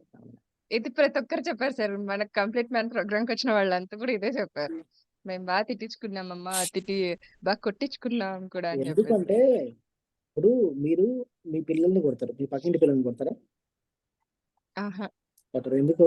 మీ పిల్లల మీద మీరు రెస్పాన్సిబిలిటీ అని అనుకుంటారు, కొడతారు. మీ పిల్లలు మారాలని తపన ఉంటుంది కాబట్టి చేసుకుంటారు అనుకోండి. పత్రి గారి దృష్టిలో అందరినీ మార్చాలని అంత తీవ్రమైన తపన ఉంది కాబట్టి అందరినీ కొట్టాడు, అందరిని తిట్టాడు. లేకపోతే ఆయనకేం అవసరం, మనం కరెక్ట్ చేయాల్సిన అవసరం ఆయనకేం, మన రెస్పాన్సిబిలిటీ తీసుకున్నాడు ఆయన. సూపర్. కాబట్టి తిట్టాడు. నెయ్యి తప్పు పోసినా తిడతాడు. ఇప్పుడు నెయ్యి గరిటె, నెయ్యి ఇట్లా తీసి ఇలా వేయాలి నెయ్యి, అలా వేయకపోయినా తిడతాడు. వాటర్ గ్లాస్ ఎప్పుడు భూమి మీద పెడితే తిడతాడు, పైన పెట్టాలి కూర్చోడానికి అంటే వెళ్ళిపోయినాయి. దానికి రెస్పెక్ట్ చేయాలి. వాటర్ కింద పెడితే తంతం, నీళ్ళన్నీ పలిపోతాయి. చాలా కామన్ సెన్స్ ఉంటాయి ప్రతి కరెక్షన్ చేస్తే. తిరిగితే మనం మామూలుగా చెప్పామనుకో దాన్ని సీరియస్ గా తీసుకోండి. నెక్స్ట్ టైం మనకి ఎక్కదు. గట్టిగా తిట్టామనుకో, అవునా కూడా వాటర్ బాటిల్ కింద పెడతారా గ్లాస్, బుద్ధి లేదు నీకు అన్నాం అనుకో, నెక్స్ట్ టైం అది కింద పెట్టాలన్నప్పుడు ఈ డైలాగ్ గుర్తొస్తే పెట్టాం. బాబు వాటర్ బాటిల్ పైన పెట్టు బాబు అన్నాడు అనుకో, మనం పెట్టాం నెక్స్ట్ టైం. ఇంటెన్సిటీ అలా ఎరుకని పెంచుకుంటూ వచ్చారు సార్ అందరిలో. ఇంటెన్సిటీ ఉంటుంది అనేది అది బాగా ట్రిగ్గర్ చేస్తాడు, మన ఈగో ట్రిగ్గర్ చేస్తాడు. సార్ ఒక విషయము, మీకు సార్ దగ్గర ఉంటే ఎప్పుడైనా సార్ మీద కోపం వచ్చింది కానీ, లేదా సార్ ఇలా చెప్తున్నారని కానీ మీకు ఏ రోజైనా అనిపించిందా? అనిపించింది. ఒకసారి షిరిడీలో ఒక ఇన్సిడెంట్ చెప్పా కదా, నేను ఒక ప్రోగ్రామ్ ఫిక్స్ చేస్తే ఇంకో ప్రోగ్రామ్ ఫిక్స్ చేసింది తెలియకుండా. చేస్తే కోపం వచ్చింది. అప్పుడు నేను కోపడ్డా కూడా, నన్ను అడగకుండా నువ్వు ఎట్లా వేరే వాళ్ళకి టైం ఇచ్చావు అని అడిగాను. నేను అడగాల అన్నాడు. నేను ఆర్గనైజర్ కదా, మనం చెప్పాలి కదా అని. నేను ఆర్గనైజ్ చేస్తున్నప్పుడు నాకు లేకుండా వేరే వాళ్ళకి టైం ఎట్లా ఇస్తావు అని అడిగాను. నేను నీకు చెప్పి చేయాలని ఇద్దరికి గొడవ అయింది. అట్లా ఎంత డేర్ గా గొడవ పడ్డారు సార్ మీరు ఆయనతో? ఈ విషయంలో ఏమైందంటే, యాక్చువల్లీ నేను షిరిడీలో ఒక 1 ఇయర్ ఉన్నాను. షిరిడీలో 1 ఇయర్ ఉండి, ఆ 1 ఇయర్ చుట్టుముట్టు గ్రామాల్లో ప్రోగ్రామ్స్ అరేంజ్ చేస్తాను. పత్రి సార్ ఏమన్నా అంటే, నేను 4 రోజులు ఉంటావా, 3 రోజులు 4 రోజులు ఉంటా, ఈ 4 రోజులు నువ్వు షెడ్యూల్ చేయి నా ప్రోగ్రామ్స్ అని అన్నాడు. నేను షెడ్యూల్ చేశాను. పొద్దున్న ఇక్కడ ఉండాలి, మధ్యాహ్నం ఇక్కడ, రాత్రి ఇక్కడ ఉండాలి, అదే షెడ్యూల్ చేశాను. చేస్తే first day evening, second day evening వేరే వాళ్ళకి నేను వచ్చి, సార్ ఏమన్నా అంటే, నేను ఒకరికి ప్రెస్ మీట్కి రేపు అపాయింట్మెంట్ ఇచ్చాను, రేపు పొద్దున్న 8 గంటలకు ప్రెస్ మీట్కి రమ్మన్నా అన్నాడు. నేనన్నా, ఇక్కడ నుంచి 30 కిలోమీటర్ దూరంలో వేరే ఊర్లో నేను 6 o'clock క్లాస్ పెట్టినా, నన్ను అడగకుండా నువ్వు ప్రెస్ మీట్కి ఎట్లా టైం ఇచ్చినావు అని అడిగా. అడిగితే, నేను నీకు చెప్పి చేయాలన్నా రావాలన్నా కొడక, నేను ఎట్లా కనిపిస్తున్నా నీకు అదే అని తిట్టాడు. తిడితే, సార్ నేను ఆర్గనైజ్ చేస్తున్నా కదా సార్, మరి నాకేం తెలుసు నాకు లేకుండా నువ్వు ప్రెస్ మీట్ టైం ఇస్తావు అని అడిగా. అప్పుడు ఇద్దరికి కూడా అయింది. దాని తర్వాత next day press meet cancel అయిపోయింది ఆటోమేటిక్గా. నేను క్లాస్కి వెళ్ళాను, వేరే విషయం. అట్లా ఇవి వస్తాయి, ఇద్దరం కలిసి పని చేసినప్పుడు చిన్న చిన్న అనిపిస్తాయి. అట్లా కొన్ని సందర్భాల్లో ఇప్పుడు సార్ ఇప్పుడు మీరు అంటే సార్ని అర్థం చేసుకున్నారు కాబట్టి ఆ విధంగా కదా, ఆ విధంగా కాకుండా మీకు అనిపించింది ఇతను చెప్పిందే చేయాలా, లేకపోతే మేము చెప్పినట్టు చేయాలా అన్న విధంగా ఎప్పుడన్నా మీకు కోపం రావడం కానీ, లేదంటే అట్లా అనిపించిందా అని, లేదంటే సారు, ఈయన నేను ఇలాగే చెప్తాను ఎందుకు మేడం, చెప్తుంటాడు అని? ఎగ్జాంపుల్ చెప్తా. అంటే ఉమ్, ఒకవేళ కోపం వచ్చిందంటే అది నా అజ్ఞానమే. ఎగ్జాంపుల్ చెప్తా. పత్రి సార్తో పాటు తిరిగేవాడిని కదా అన్ని ఊర్లు. ప్రతి ఊర్లో డబ్బున్న వాళ్ళ ఇంట్లోనే స్టే చేశారు. నాకు అనిపించేది, పత్రి సార్కి డబ్బున్న వాళ్ళ పట్ల ఏమైనా ఎక్కువ మమకారం ఉంటుందో ఏంటి, అన్ని ఊర్లలో డబ్బున్న వాళ్ళ ఇంట్లోనే స్టే చేస్తున్నాడు అని నేను అపార్థం చేశాను. కానీ ఏదో అర్థం ఉంటుందిలే అనుకున్నాను. డబ్బున్న వాళ్ళ ఇంట్లోనే స్టే చేసి ఏదో అర్థం ఉంటుంది అని. తర్వాత అర్థం నాకు ఎప్పుడో 5-6 ఏళ్ళ కింద అర్థమైంది ఎందుకు డబ్బున్న వాళ్ళ ఇంట్లో స్టే చేశాడంటే, ఫస్ట్ ఆఫ్ ఆల్ మీ ఇల్లు సింగిల్ బెడ్రూమ్ ఇల్లు అనుకోండి మేడం. పత్రి సార్ మీ ఇంటికి వచ్చింది అనుకోండి, ఓ 40-50 మంది మీ ఇంటికి వస్తారు, మీరు ఇబ్బంది పడతారు. ఇల్లు సింగిల్ బెడ్రూమ్ ఇల్లు, మీరు ఇబ్బంది. రెండో పాయింట్, 30 మందికి ఛాయలు పోయాలి, మీ దగ్గర పాలు ఉంటాయో లేవో తెలియదు, మీ ఆర్థిక పరిస్థితి. సార్ వచ్చినట్టు 30-40 మంది వస్తారు, ఇద్దరికి భోజనాలు పెట్టమంటాడు. ఇద్దరికి భోజనాలు పెట్టే స్పేస్ మీ ఇంట్లో ఉందో లేదో తెలియదు, అంత సరుకులు మీ దగ్గర ఎఫర్డబిలిటీ ఉందో లేదో తెలియదు, బియ్యం పప్పులు అంత ఎఫర్డబిలిటీ ఉందో లేదో తెలియదు. అందరినీ కలవాలి, అందరికీ వండి పెట్టాలి, ఎవరికి ఇబ్బంది పెట్టకూడదు అన్న ఇంటెన్షన్తోనే ఆ ఊర్లోనే కొంచెం డబ్బున్న మాస్టర్ ఇంటికి వెళ్ళి ఉండేవాడు. అంటే కనీసం 20-30 మంది వచ్చిన హాల్లో కూర్చొని ఆయనతో మాట్లాడడానికి స్పేస్ ఉండాలి. నేను తప్పుగా అర్థం చేసుకున్నాను, తర్వాత అర్థమైంది ఎప్పటికో. అట్లానే సార్ జడ్జిమెంట్ మీకే రాలా, అన్నేళ్ళు పట్టింది చిన్నప్పటి నుంచి జడ్జిమెంట్ చూస్తూ రాలేదు. ఆయన మళ్ళీ ఏదో ఉంటది, పెరిగిన మీరే ఇంత ఏదో ఉంటది. లేట్ గా అర్థం చేసుకున్నారంటే మామూలు వాళ్ళకి ఎన్నేళ్ళు కొట్టాలి సార్ ఇది అర్థం చేసుకోవడం యాక్చువల్లీ. ఏదో ఉంటది ఇంటెన్షన్ అనుకున్నా, యా ఇంటెన్షన్ అనుకున్నా. తర్వాత అర్థమైంది చాలా రోజుల తర్వాత, ఓహో సార్ ఇది రీజన్ అది అంట. ఇంకో చెప్పండి. ఆ, ఇప్పుడు అయితే ఇప్పుడు మహబూబ్ మనం నగర్ ధ్యాన వచ్చారనుకోండి యాగంలో మేడం, కానీ మహబూబ్ నగర్ దాంట్లో వచ్చారనుకోండి, వెళ్ళినప్పుడు మీ ఎగ్జాంపుల్ చెప్పారు, మీరు పారిజాతం మేడం మాట్లాడేటప్పుడు. ఎస్ ఇప్పుడు మహబూబ్ నగర్ ఎస్ సార్. మహబూబ్ నగర్ వచ్చారనుకోండి, వైడి గుప్తా ఇంట్లో ఉంటాడు. ఎందుకు? ఓకే, అవును, వాళ్ళ హాల్లో 30-40 మంది పడతారు. వాళ్ళ హాల్ పెద్దది, వైడి గుప్తా హాల్, ఇంట్లో హాల్. అవును, తర్వాత అవును, ఎంతమంది వచ్చినా ఫుడ్ పెట్టే కెపాసిటీ ఆయనకు ఉంది. ఆర్థికంగా ఎస్ సార్, ఎంతమంది వచ్చినా భోజనం పెట్టగలడు. సార్ కూడా వాళ్ళ ఇంటికి వెళ్ళి ఫ్రీగా వండగలడు. ఇట్లా చూసుకుంటాడు ఆయన. అంటే మన కోసమే, మన కంఫర్ట్ కోసమే ఉంటాడు. మనం ఏమనుకుంటామంటే డబ్బులు ఉండే మనం వాళ్ళ ఇంటికి ఏమనుకుంటామంటే, వెళ్ళారు ఇతరుల డబ్బులున్న వాళ్ళ సార్కి డబ్బులున్న వాళ్ళ ఇంటికి వెళ్ళాడు, ఎందుకంటే బెడ్ బాగుంటుందని, ఏసీ బాగుంటుందని వాళ్ళ ఇంటికి వెళ్ళాడు, ఏసీ ఉంటుందని వెళ్ళాడు, వీళ్ళ ఇంట్లో ఏసీ లేదని వెళ్ళాడు. చాలా మందికి రకరకాల జడ్జిమెంట్లు. వీళ్ళు మంచి నీట్గా ఉంటుందని వెళ్ళాడు, వీళ్ళు నీట్గా లేదని వెళ్ళలేదు, జడ్జిమెంట్లు ఉంటాయి. అది సూక్ష్మమైన విషయం, అయితే అర్థం చేసుకుంటే తెలుస్తుంది. అవును సార్, చాలా నిజంగా ఈ విషయాలు కూడా నిజంగా బయటికి చాలా మందికి తెలియవు, అర్థం కాదు. అసలు మీరు దగ్గర ఉన్నారు కాబట్టి మీకు అర్థమైంది. ఇప్పుడు కొంతమంది అందరూ అలాగే అనుకుంటారు, కానీ ధ్యాన చక్రంలో కానీ అక్కడ కానీ అయితే అందరు సమానమే అని అనుకుంటున్నాం కదా. కానీ ఆల్వేస్ మధ్య కాలంలో ఒకప్పుడు ఉండేది. మళ్ళీ మధ్య కాలంలో వీవీఐపీస్ అని, వీఐపీలని ఆ చైర్‌లు గాని, అవి గాని కొన్ని ఉంటాయి గదా! దాని దాన్ని దాన్ని మనం ఏ విధంగా అనుకోవాలి సార్? నిజంగా ఒకసారి వీఐపీలకు వేరే, మామూలుగా వేరే చూస్తున్నారా? నేను ఈ విషయాన్ని కొంత అర్థం చేసుకున్నాను మేడం. హ్మ్. నా అవగాహన చెప్తాను. ఇప్పుడు నేనున్నాను మేడం. నేను ధ్యాన మహాచక్రం కోసం పని చేస్తుంటాను. అవును. నేను ఫస్ట్ ఒకటి 2 సార్లు వీఐపీ లైన్‌లోకెళ్ళి భోజనం చేయడానికి సంశయించేవాడిని. హ్మ్. భోజనాలు వీఐపీ లైన్ వేరే, వీఐపీకి వేరే ప్లేస్‌లో పెట్టేవాళ్ళు. మామూలుగా వేరే ప్లేస్‌లో పెట్టేవాళ్ళు. హ్మ్.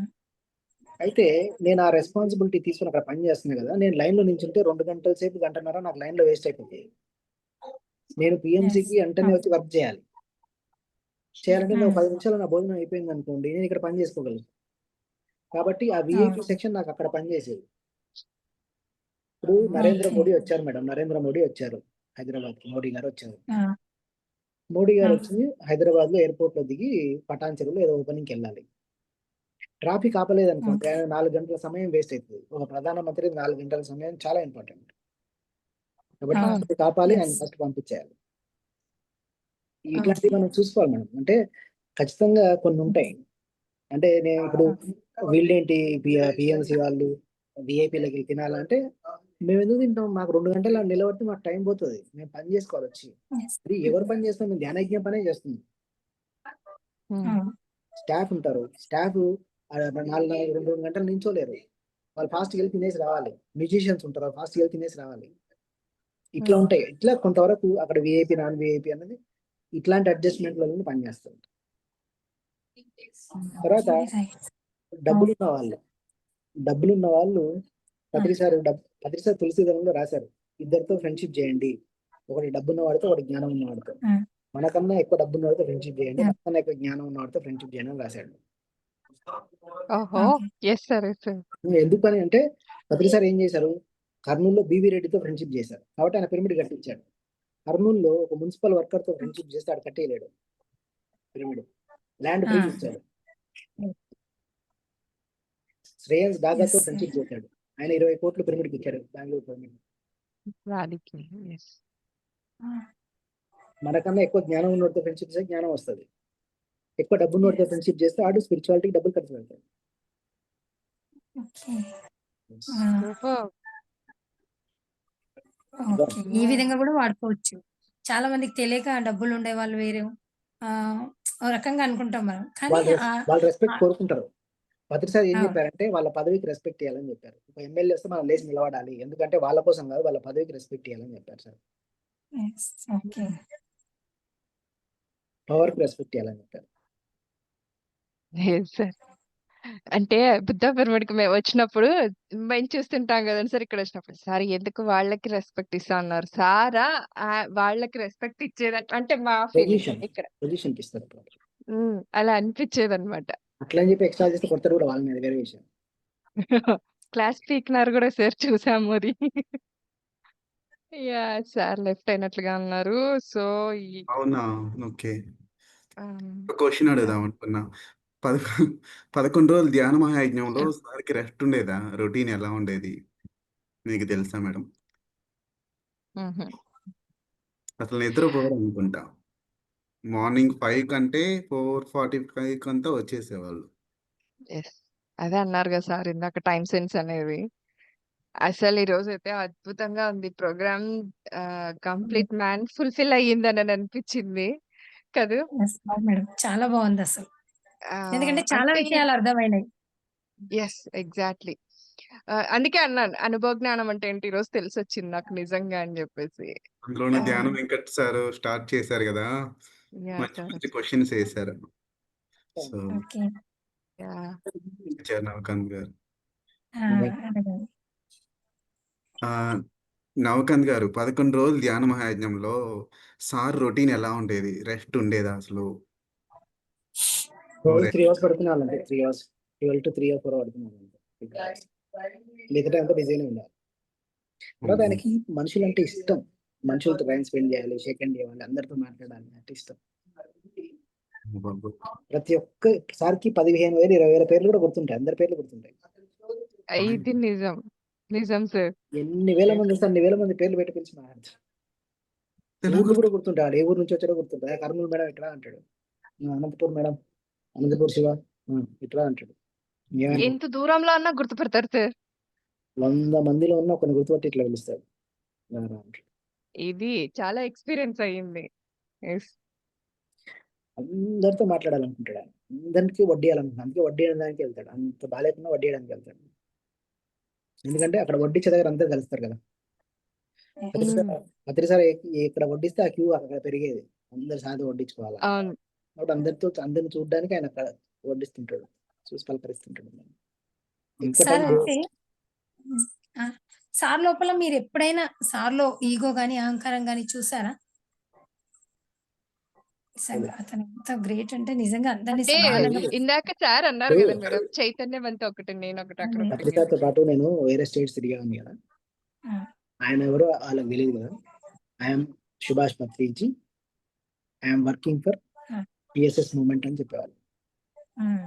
అంటే I'm founder of PSS movement అని చెప్పేవాళ్ళు కదా. I'm working for PSS working movement. For PSC. ఎక్కడ ఆయన పోస్ట్ అనేది తీసుకోలేదు. నాకు ఇంత పోస్ట్ ఉంది, నాకు ఇన్ని పిరమిడ్లు ఉన్నాయి, నాకు ఇన్ని భూములు ఉన్నాయి, నా వెనకాల ఇంతమంది ఉన్నారు, ఎప్పుడు చెప్పలే. చెప్పుకోలేదు.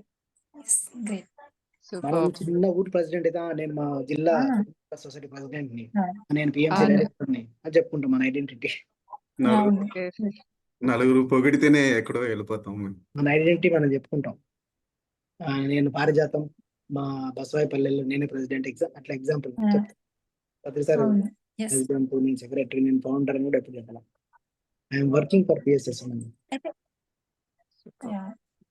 అయితే సార్ తర్వాత మీకు ఇంకో క్వశ్చన్. ఇంకొక సూక్ష్మం కూడా చెప్తా. నా పేరు బ్రహ్మర్షి పత్రిజీ అని చెప్పేవాళ్ళు కాదు, ఆయన పత్రిజీ అని చెప్పేవాళ్ళు. అవును. నో అంటే మనం టైటిల్. మాత్రమే అనేవాళ్ళం సార్‌ని బ్రహ్మర్షి పత్రిజీ అని. ఆయన పత్రిజీ అని చెప్పేవాళ్ళు. యెస్.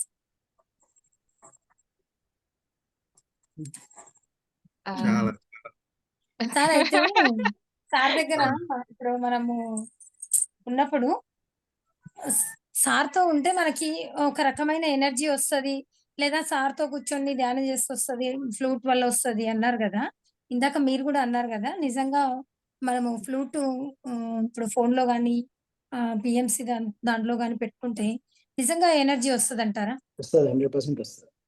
ఎందుకంటే ఆయన ఫ్లూట్ వాయించినప్పుడు ఇంటెన్సిటీ రికార్డ్ చేసింది. ఈ ఫ్లూట్ తో అందరూ ధ్యానం చేయాలి, ఈ ఫ్లూట్ ఆ! తో అందరికి అద్భుతంగా ధ్యానం పొందాలి, ఇంటెన్సిటీతో వాయించుంటాడు. కాబట్టి ఆ ఇంటెన్సిటీ ఆ ఫ్లూట్ లో పనిచేస్తుంది, ఆ క్యాసెట్ లో. ఓకే. అంటే ఇంటెన్సిటీ అనేది చాలా చాలా ఇంపార్టెంట్ ప్రతి ఒక్కళ్ళకి కూడా. ఎనర్జీ ఉంటుంది అందుకే. ఓకే. ఇద్దరు మ్యూజిషియన్స్ ఉంటారు కదా, పాజిటివ్. తబలా, వయోలిన్, సో అన్ని సమానంగా. ఇది ఎందుకు అంటే సార్ వేరే వాళ్ళని కంపేర్ చేయడం కాదు కానీ, వేరే వాళ్ళు అదే ఐ మీన్ మన పిరమిడ్ మాస్టర్స్ అని కాదు. వేరే వాళ్ళు జనరల్‌గా ఎవరైనా ఫ్లూట్ అదే వాయించి మనల్ని కూర్చోబెడితే కూర్చోలేము. సార్ ఇంటెన్సిటీ అందరు దానిలో ఉంటుంది, ఎనర్జీ ఉంటుంది. సో హ్మ్. మీరు ఒక వంట వండితే మీ ఎనర్జీ ఎలాగైతే వంటలో ఉంటుందో, మీరు ఏం పని చేసినా మీ ఎనర్జీ, మీ కాన్షియస్నెస్ ఆ పనికి యాడ్ అవుతుంది. అట్లా ఆయన ఫ్లూట్ వాయించినప్పుడు ఆయన చైతన్యం దానికి యాడ్ అయి ఉంటుంది. యెస్. సార్ ఇప్పుడు అయితే పీఎంసీ ఈరోజు అంటే నాకొక క్వెషన్, సారీ పారిజాత గారు. పర్లేదు. సో ఏంటంటే నాకు పీఎంసీ అంటే గుర్తొచ్చింది.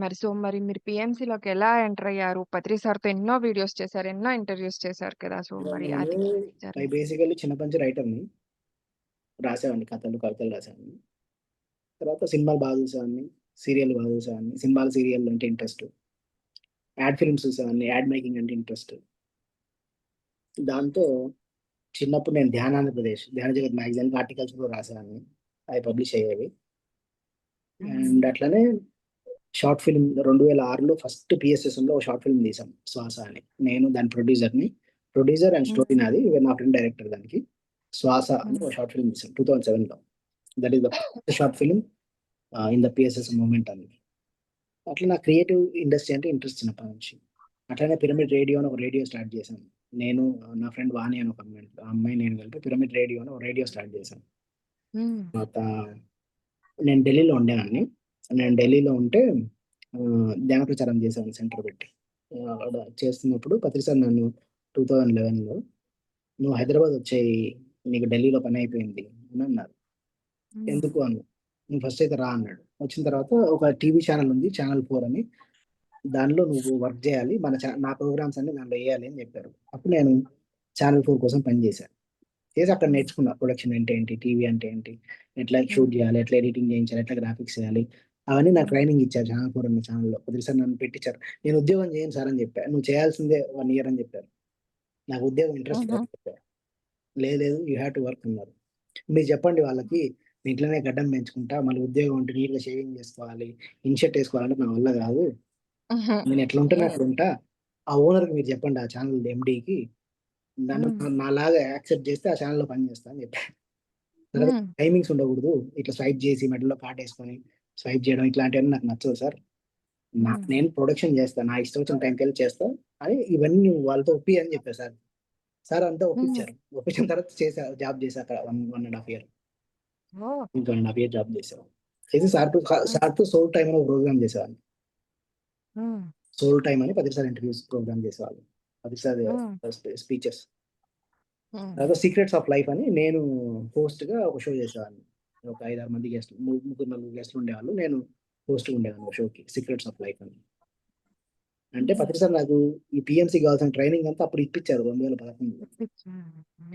దాని తర్వాత నేను ఆ ఛానల్ కొన్ని ఆర్థిక పరిస్థితుల ఫలంగా మూసుకుపోయింది ఆ ఛానల్. దాని తర్వాత నేను న్యూ లైట్ క్రియేషన్స్ అని సొంత ప్రొడక్షన్ కంపెనీ స్టార్ట్ చేసుకొని పత్రిసారి చాలా వీడియోలు నా కంపెనీ నుంచే ఉంటాయి, న్యూ లైట్ క్రియేషన్స్ అని. అప్పట్లో సీడీలు తయారు చేసి అమ్మేవాళ్ళం, సిడీస్, డివిడీస్, నా కంపెనీ నుంచి, న్యూ లైట్ క్రియేషన్స్ అనే కంపెనీ నుంచి. ఏంటది న్యూ లైట్ క్రియేషన్స్? క్రియేషన్. అదే నా పేరే పెట్టుకున్నా, నా పేరు నవకాంత్ కదా, నవ అంటే న్యూ, కాంత్ అంటే లైట్. డివిడి మాత్రమేనా సార్ అది? యూట్యూబ్ అది ఏమన్నా ఉన్నాయా? డివిడీస్, యూట్యూబ్ ఛానల్ కూడా ఉంది ఒకటి, న్యూ లైట్ క్రియేషన్స్ అని. ఎప్పుడో 10 ఏళ్ళ కింద స్టార్ట్ చేసాం. అవునా? మాకు మళ్ళీ ఒకసారి సెండ్ చేయండి. గూగుల్లో కొట్ట న్యూ లైట్ క్రియేషన్స్ అని వస్తుంది యూట్యూబ్ లో. ఓకే. అంటే యూట్యూబ్ లో ఎప్పటికైనా ఉన్నాయా సార్? ఉన్నాయి, కొన్ని వీడియోస్ ఉంటాయి, పాత వీడియోస్ ఉంటాయి, న్యూ లైట్ క్రియేషన్స్ అనే దాంట్లో ఉంటాయి. అప్పట్లో ఇంకా డివిడి, యూట్యూబ్ ఫేమస్ కాలే, డివిడీలే, అన్ని డివిడీలు, సీడీలే. అంటే యూట్యూబ్ ఇంతలా వెళ్ళలేదు కదండి సార్ జనాల్లోకి, అప్పుడు తెలియదు కూడా. డేటా లేదు కదా, ఇంటర్నెట్ చాలా డేటా ఎక్స్పెన్సివ్. లేదు. ఎగ్జాక్ట్లీ. ఇప్పుడు అంటే ఇంటర్నెట్ చీప్ అయింది కాబట్టి వాడుతున్నాం. అప్పుడు మనం ఇంటర్నెట్ లో ఒక వీడియో చూడాలంటే ఆలోచించేవాళ్ళం 10 సార్లు. ఇట్లాంటి పరిస్థితులు ఉండేవి అప్పుడు. Yeah, thank you. పరిజాత గారు ఇందాకేదో అడగబోయారు సార్ని. అవునా సార్, మీకు సార్ దగ్గర ఎప్పుడైనా బోర్ అనిపించిందా? ఏంటి ఇది ఇలా బోర్ గాని ఎప్పుడన్నా మీ లైఫ్ లో? నెవర్. ఆయన ఎప్పుడు కొత్తగా ఉంటారు. ఎస్. అయితే మీరు ధ్యానంలోకి వచ్చారు కదా, ఈ ధ్యానంలోకి వచ్చాక సార్తో ఇలాగే అటాచ్మెంట్ లో ఉండిపోయారా? ఎప్పుడు కూడా మీరు సార్ దగ్గర దూరంగా ఉండడం అనేది కానీ, లేకపోతే సార్ చెప్పింది ఏదైనా చేయడానికి మీరు ఇబ్బంది పడ్డ సందర్భాలు? ఏమన్నా ఉంటే చెప్పేవాడిని, సార్ నాకు, సార్ నువ్వు అర్జెంటుగా షోలాపూర్ వెళ్ళాలి, పని ఉంది అంటే, నాకు ఈ వేరే పని ఉంది సార్, నేను రేపు వెళ్ళలేను, ఒక 15 days తర్వాత వెళ్తా అని చెప్తే ఓకే అంటాడు. సార్ ఎప్పుడు ఫోర్స్ చేసేవాళ్ళు కదా, నువ్వు ఇది చేయాలి, you have to do it, నేను బాస్ అన్నట్టు ఎప్పుడు బిహేవ్ చేయాలి. ఫ్రెండ్షిప్, నవకాంత్ ఇది చేయగలుగుతావా నువ్వు అడిగేవాళ్ళు. చేయగలుగుతా అంటే చేయనట్టు, నువ్వు రేపు వెళ్ళగలుగుతావా, ఆ ఊరికి వెళ్ళగలుగుతా అంటే వెళ్ళగలుగుతా అంటే ఓకే, వెళ్ళలేనంటే కూడా ఓకే. నేను చెప్పిన తర్వాత కూడా ఎందుకు వెళ్ళలేదు అని ఎప్పుడు అనుకోలేదు. నేను చెప్పాను నువ్వు చెయ్యాలి అనేది ఏమి అలా లేదు, మనకి ఇష్టమైతేనే చేయొచ్చు. అయితే సార్ దగ్గర మీకు ఎప్పుడైనా కనిపించిన మీకు కొన్ని సందర్భాల్లో ఎప్పుడైనా మీకు అనిపించాయా, సార్ ఫ్యామిలీ వాళ్ళ దగ్గర ఎలా ఉండేవాళ్ళు, వేరే వాళ్ళ దగ్గర ఫ్రెండ్స్ తో ఎలా ఉండేవాళ్ళు, మన ధ్యానులతో ఎలా ఉండేవాళ్ళు, కొత్తగా పరిచయం అయిన వాళ్ళతో, పాత వాళ్ళతో, ఇది ఏమైనా డిఫరెంట్ మీకు అనిపించిందా? 100% అనిపించింది. సారు పిఎంసిలో ఒక ఇంటర్వ్యూలో ఒక మాట చెప్పాడు. యాంకర్ శృతి ఉంది, ఆఫీస్ లో శృతి ఉండేది. ఇంతకుముందు ఒక క్వశ్చన్ అడిగాను, సార్ మీరు అందరినీ సమానంగా ఎట్లా చూస్తారంటే, నేను చూడాలని చెప్పాడు సార్. నాకు అందరినీ సమానంగా చూడడం రాదని చెప్పాడు. సరైన దృష్టితో చూస్తా అన్నాడు. ఎగ్జాంపుల్, ఇప్పుడు మన ఆఫీస్ లో పని అమ్మాయి ఉంటుంది, వాటర్ అందిస్తుంది. ఆ అమ్మాయిని కూర్చోబెట్టి ఇంటర్వ్యూ చేయడు, అమ్మాయిని అమ్మాయిలాగా చూస్తాడు, కెమెరామ్యాన్ లాగా చూస్తాడు, ఎండీని ఎండీ లాగా చూస్తాడు, ఆటో డ్రైవర్ లాగా చూస్తాడు. ఎవరిని ఏ దృష్టితో చూడాలో అదే దృష్టితో చూస్తాడు. సమానమైన దృష్టితో అంటే కాదు, సరైన దృష్టితో చూస్తాడు, సమానమైన దృష్టితో కాదు. సూపర్ సార్, ఇది ఆన్సర్ ఎక్సలెంట్. ఈ మాట కూడా తక్కువ నేను నన్ను అడిగితే. సరైన దృష్టి, ఎక్సలెంట్ అన్న సార్. సమానమైన దృష్టిగా. ఇప్పుడు మేడం, నేను మీ ఇంటికి వస్తాను మేడం, మీ డాడీని నన్ను సమానంగా చూస్తారా మీరు? చూడరు. డాడీ లా చూస్తాం, మిమ్మల్ని లా చూస్తాం. అది నేను మా డాడీని నౌకాన్ని సమానంగా చూసుకుంటా అంటే తప్పది. రైట్. Yes. కానీ నిజంగా ఈ దాంట్లో ఇంత చిన్న మాటే గాని ఇంత గూఢమైన సమాధానం ఉంది. అందరు సమానంగా చూస్తారు, అందరిని సమానంగా ప్రేమిస్తారు. సమానంగా అంటే చూడాలి అని కూడా అంటారు కదండి సార్. యాక్చువల్లీ మనం సరియైన అందరినీ దృష్టి. సమానంగా చూడాలి అని అంటుంటాం. ఇప్పుడు మాస్టర్స్ అందరిని కలుస్తున్నప్పుడు వాళ్ళంతా అదే చెప్తుంటారు. మనమంతా సమాన దృష్టితో ఉండాలి, సమాన మన భావనతో ఉండాలి, ఈక్వల్, ఎవరు తక్కువ కాదు, ఎవరు ఎక్కువ కాదు అని అట్లా 100%. అంటుంటారు. ఎవరు తక్కువ కాదు, ఎవరు ఎక్కువ కాదు, కానీ సరియైన దృష్టితో చూడాలి. Word change. సరియైన దృష్టి నిజం అసలు అంటే బాగుంది సార్, ఎలా చాలా ఉండాలి అంటే, వంకాయలాగా చూడాలి, బెండకాయలాగా చూడాలి. వంకాయని బెండకాయని సమానంగా చూడడానికి లేదు. రైట్. అవును. చక్కటి విషయాలు సార్ అసలు. ఇప్పుడు దేనికి ఉన్నది దానికి ఉంటాయి. పచ్చిమిర్చి కారం ఉంటది, ఆలుగడ్డ కొంచెం తీయగా ఉంటుంది అనుకో. రెండింటిని ఒకటేలాగా ఎట్లా చూస్తాం? ఇది దానిలా చూడాలి, దీనిలా చూడాలి. నేను ఆలుగడ్డ తిన్నట్టే మిరపకాయ కూడా తినేస్తా అనం కదా. అయిపోయి ఇవి రెండు సమానమైన విషయాలు, నేను సమానంగా తినేస్తా.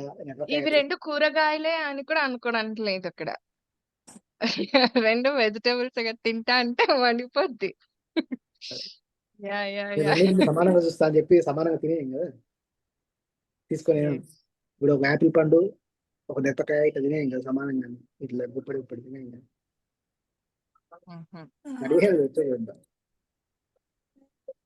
సార్ అయితే ఇప్పుడు మనుషులు అనే వాళ్ళు మనం ఉంటాము.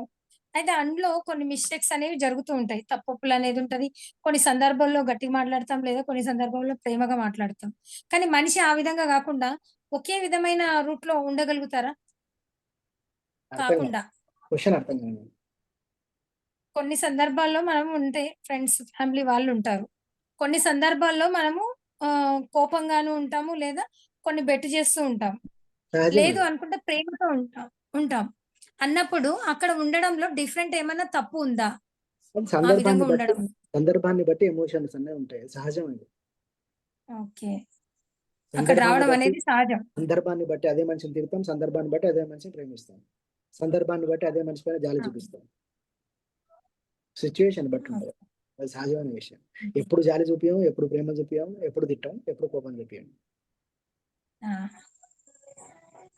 లేదు అనుకుంటే మనం కొన్ని ఎమోషనల్ ని మనమే లేదు అంటే అక్కడ బయట కనకుండా ఉండిపోయినాం అనుకోండి, ఆ విధంగా ఉండడం అనేది బాగుండదు.